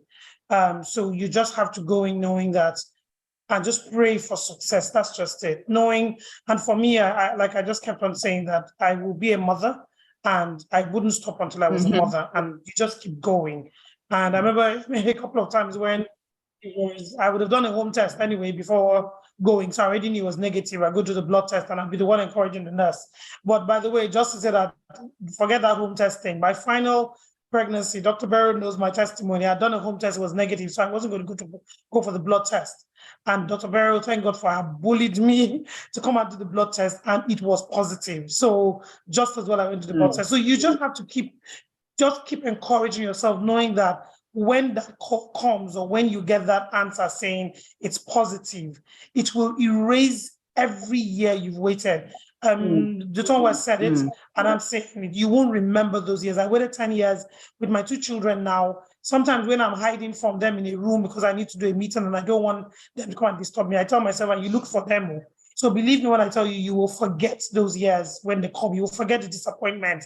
You will forget the fear. So just go for it. There's nothing that compares to being the joy of being a mother. Just go for it. Okay. Mrs. Odusi, do you want to add anything to it, Mrs. Odusi? Mrs. Odusi? Okay, Tayo, go on. Thank you. Yes, you need to unmute me. I'm not being able. Okay, so now, can you hear me? Oh, okay. Sorry. Yes. Sorry about that. Yes. Go ahead, ma'am. Sorry. Yes. I'll just add to that after a while, you just have to believe that God will do something for you. I kept going on. Like I said, I can't even count the number of IVF that I did. But I got to a stage whereby, for my son, when they told me you are positive, your result came back positive, I just said thank you, because the day before I had some spotting and all that. And the lady did not say to me, Remy, you're not listening to me. I'm saying that you are pregnant. And I'm like, what? I'm pregnant. So I just continued. You just have to continue trying. It's not about the money. It's about you just staying in there and knowing that it's going to come through for you. Thank you. Okay. The next question is for Barrister Ashimi. Okay. Can you go to an orphanage to do a legal guardianship? Not at all. So, the legal guardianship, you must have a relationship one way or the other with the parent or family of the child, either of the parent or the family. You can even be a family friend or relatives or distant family, but you can't go to orphanage and have a legal guardian, because as at that time, any child at the orphanage home, that has been settled. So there is no need for So orphanage home, you can only go there for adoption, not for legal guardianship. Because, like I said earlier, for legal guardianship, you must have a consent of either of the parents or the family in absence of any of the parents. So that is it. Is legal guardianship for a limited limited time? What happens when they become 18? Like normal family setting, if you are in your family house and you are of full age, you can leave your home. You can leave your parents' house at the age of 18. So, but the law says that legal guardianship comes to an end at the age of 18. That means that child is of full of, he can decide and take decision on his own or on her own. So that is it. Is there an age range to legal guardianship? Not at all. So you can have a baby, even a 1-year-old baby. You can have you can get another because be the legal guardian of that baby. That's it. Even a day old. So that's Is there an age factor in legal guardianship? For example, a woman in her 60s. no, Go no, ahead. no, no, no, no, no. Yeah, it's not like the poster of the team, so where you have age issue. But in legal guardianship, no matter your age, you can still be a guardian to a child, so irrespective of your age. Okay, for Dr. Barrow, do you check for situations like sickle cell? Absolutely. I read the question. The question said that would you check for sickle cell in an embryo or the donor? Yes. First of all, most of our donors we tend to use only donors that have the genotype AA. And then for embryo adoption, we would not allow, usually we don't have embryos that are SS at this stage, and we wouldn't give an embryo that would be SS anyway to be adopted. But usually we don't have embryos that are SS at this stage, I believe. But in those people that are peculiar, that have embryos that they want to check the genetic makeup of the embryo, they will conserve their embryos anyway, so they won't be up for adoption. So most of the embryos for adoption are usually genetically okay in terms of sickle cell disease. Thank you. Are there options for open to couples with financial challenges and want to do IVF? Are there any foundations to assist? Well, there are a few foundations here and there that would help in sponsoring patients. Like, I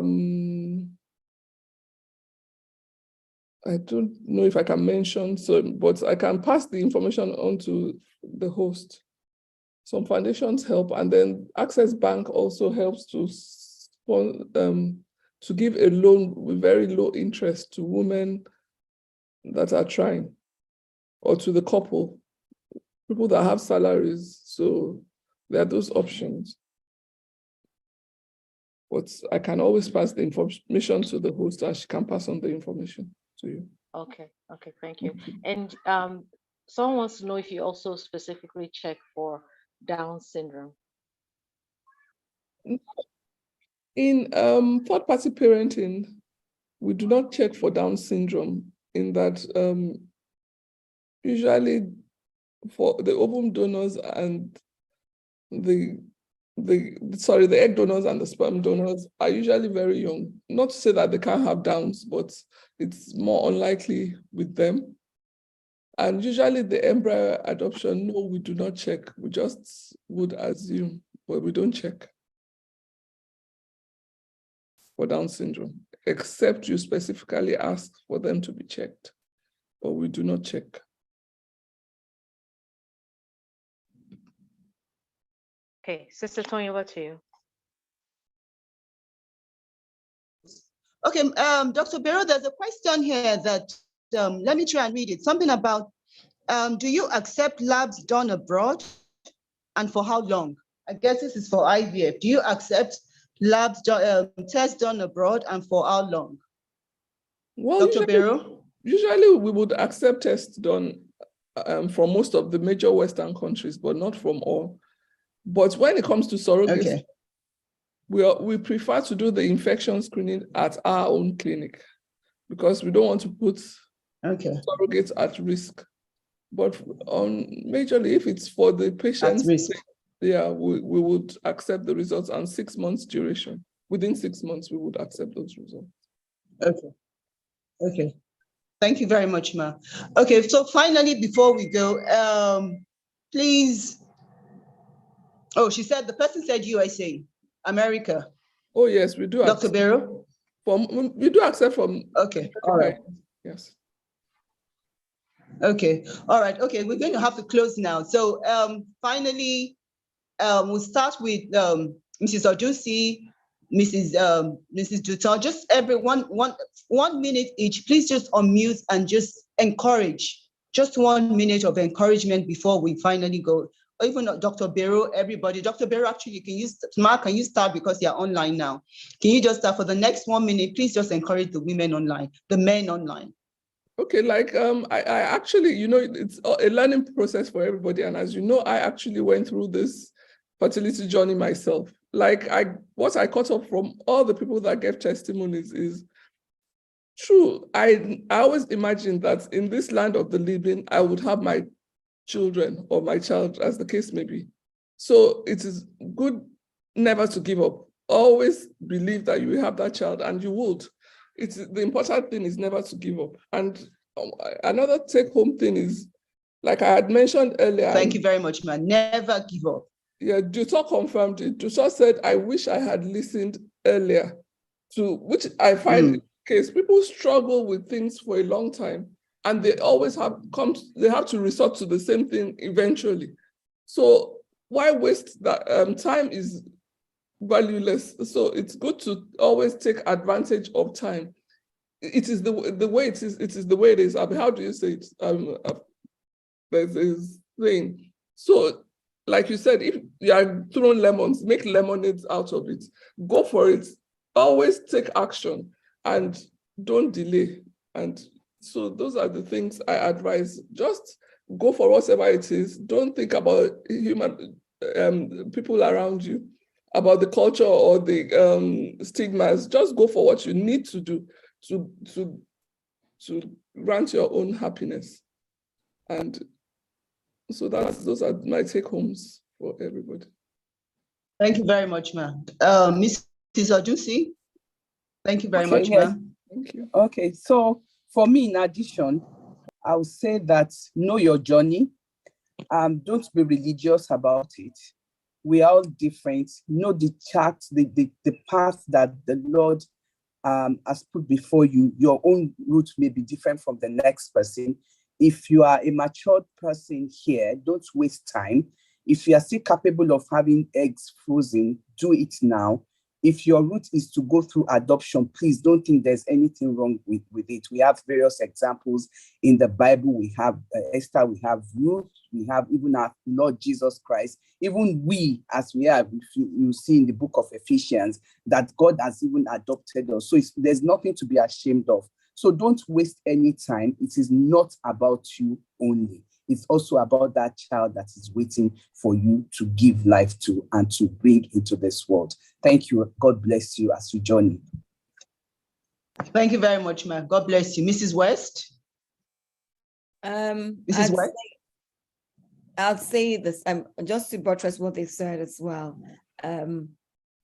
Firstly, think about the second person. It's not just, for those who are married, it's not just about the female, it's both the male and the female. We tend to forget the male, always consider the male side of the equation. Secondly, fear is what holds most of us, just take a step of faith. Fear, and then somebody mentioned something about financial implication. As Viola said as well, I don't know how many IVFs I did. We did a lot of IVFs and so many things. But at each point, sometimes, and I'll be truthful, sometimes we didn't even know where the money was coming from. But we knew we had to do another round of IVF. And God provided. I think sometimes God just waits for you to make the move, and then he makes provision for it to come through. So I would say 3 things. Do not fear, make a move, and think of your partner. And all the best. Thank you very much, ma'am. God bless you. Thank you. Mrs. Douglas, go ahead, please. For me, honestly, it's just really that I honestly wish I'd done it earlier, but I just didn't think about it. I just kept on trying. So I think it's really just to say, when you decide to try, don't just keep doing the same thing, hoping it will work the next time and it work the next time. Think of something else. Talk to your doctor. There's always something new coming up, and I mean, Dr. Berry is great at that. And just know that you can't give up until you are that mother that you want to be. That's really it. So just look for what works for you. Get a lot of information and try different things, and God will make it come to pass for all of us. That's just it. And thank you, Tony, for doing this. I wish I'd attended the session like this 10 years ago or 14 years ago when I started my journey. Thank you. Thank you very much. God bless you. Mrs. Owaje. Okay. Well, for me, Mrs. Owaje, are you still online? Yes, I am. Can you hear me? Can you hear me? Yeah. Can you hear me? Yes, we can. Yes, we can. Okay. For me, I would like to say that for everyone still believing God for the fruit of the womb, you need to love yourself first, be happy, and know what you want and go for it. And for the matured singles, you can adopt, you can take a step today. I have a friend who did that like 5 years ago, and she has a set of twins. So it's the most important thing is do what makes you happy. Whether you like it or not, people are going to talk. They're going to say what they want to say, but you shouldn't let that disturb you or stop you from doing what you have to do, because it's about you, it's about your life. They're not going to help you do anything. So you need to do what will make you happy and what will make God happy. Thank you.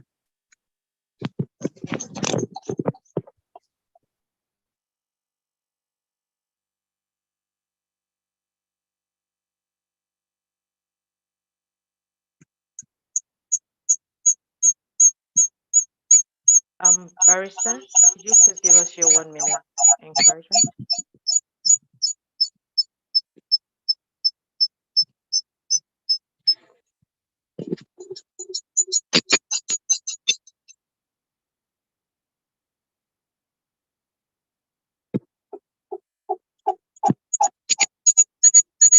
Hello, ma'am. Okay,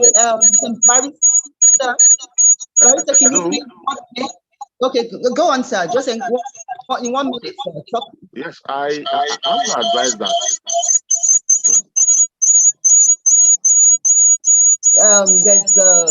There's an interference from somewhere. I'm not sure which network. Barrister, Hello, please go ahead. Yes, yes. Yes, I can hear you, sir. Okay, what I will advise is that people should look at the option of legal guardianship while waiting on the issue of long list of adoption, while waiting for the surrogate, IVF, and other kind of thing. Adoption, legal guardianship is very easy and while you are in process of other things, you can easily have the legal guardian of a child, pending the time that you succeed in other areas, such as adoptions, your IVF, your surrogacy, and other kind of thing. So that's my own kind of advice. Thank you. Thank you very much, sir. God bless you, sir. Finally, Ms. Akinrele. Thank you, sir. Ms. Akinrele, please, in 1 minute. Okay, to say that, document everything that you do. It's very, very important that you have, an agreement in place. Make sure you're dealing with the right people. Get enough information. If you're coming from outside of Nigeria, to do your surrogacy arrangement, make sure that you're dealing with, if you're dealing with an agent, make sure you're dealing with an agent that is responsible, that will allow you access to your surrogate, you have information, and ensure that you get legal advice, both in wherever you are and legal advice in Nigeria to help you navigate the various hurdles to having your child and being able to take your child back to where you are. Thank you. Thank you very much. Somebody asked a question about how to go about surrogacy from in UK. If you go on a YouTube channel, we've done that before. Surrogacy in UK, Canada, and Nigeria. So if you go on a YouTube channel, you can watch it and you can get the whole process. So finally, we have to close. It's been an amazing night, and I hope we'll be able to encourage people to take a step of faith. Forget about fear, forget about anxiety, forget about what people would say. As somebody said, people would always talk, but it's your own happiness, it's your own future that matters, it's your own old age, it's your own mental state that matters, it's your own joy of being a mother, of being a father that matters. That should be your number one priority. So I hope we've been able to help you with that. And as you go ahead from tomorrow, from tonight, discussing with your spouse, discussing with your next step, God will be with you. God will help you. God will guide you. God bless you all. Thank you very much for attending this program.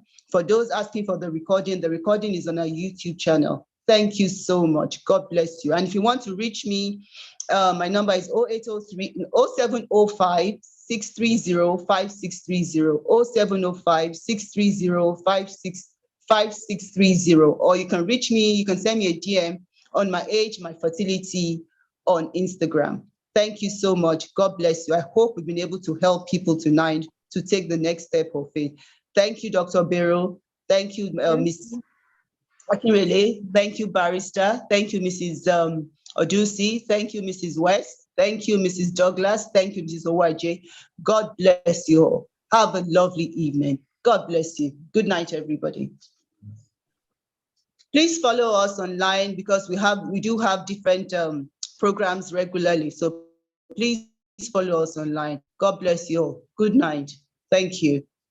Sister Tayo, God bless you. Thank you so much. God bless you. Bye-bye.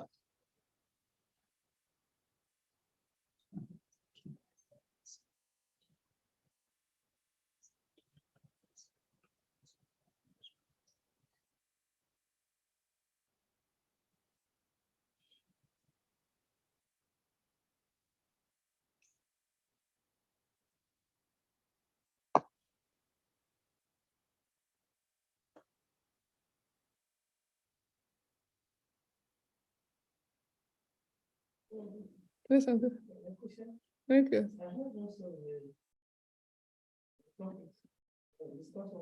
Oh, really?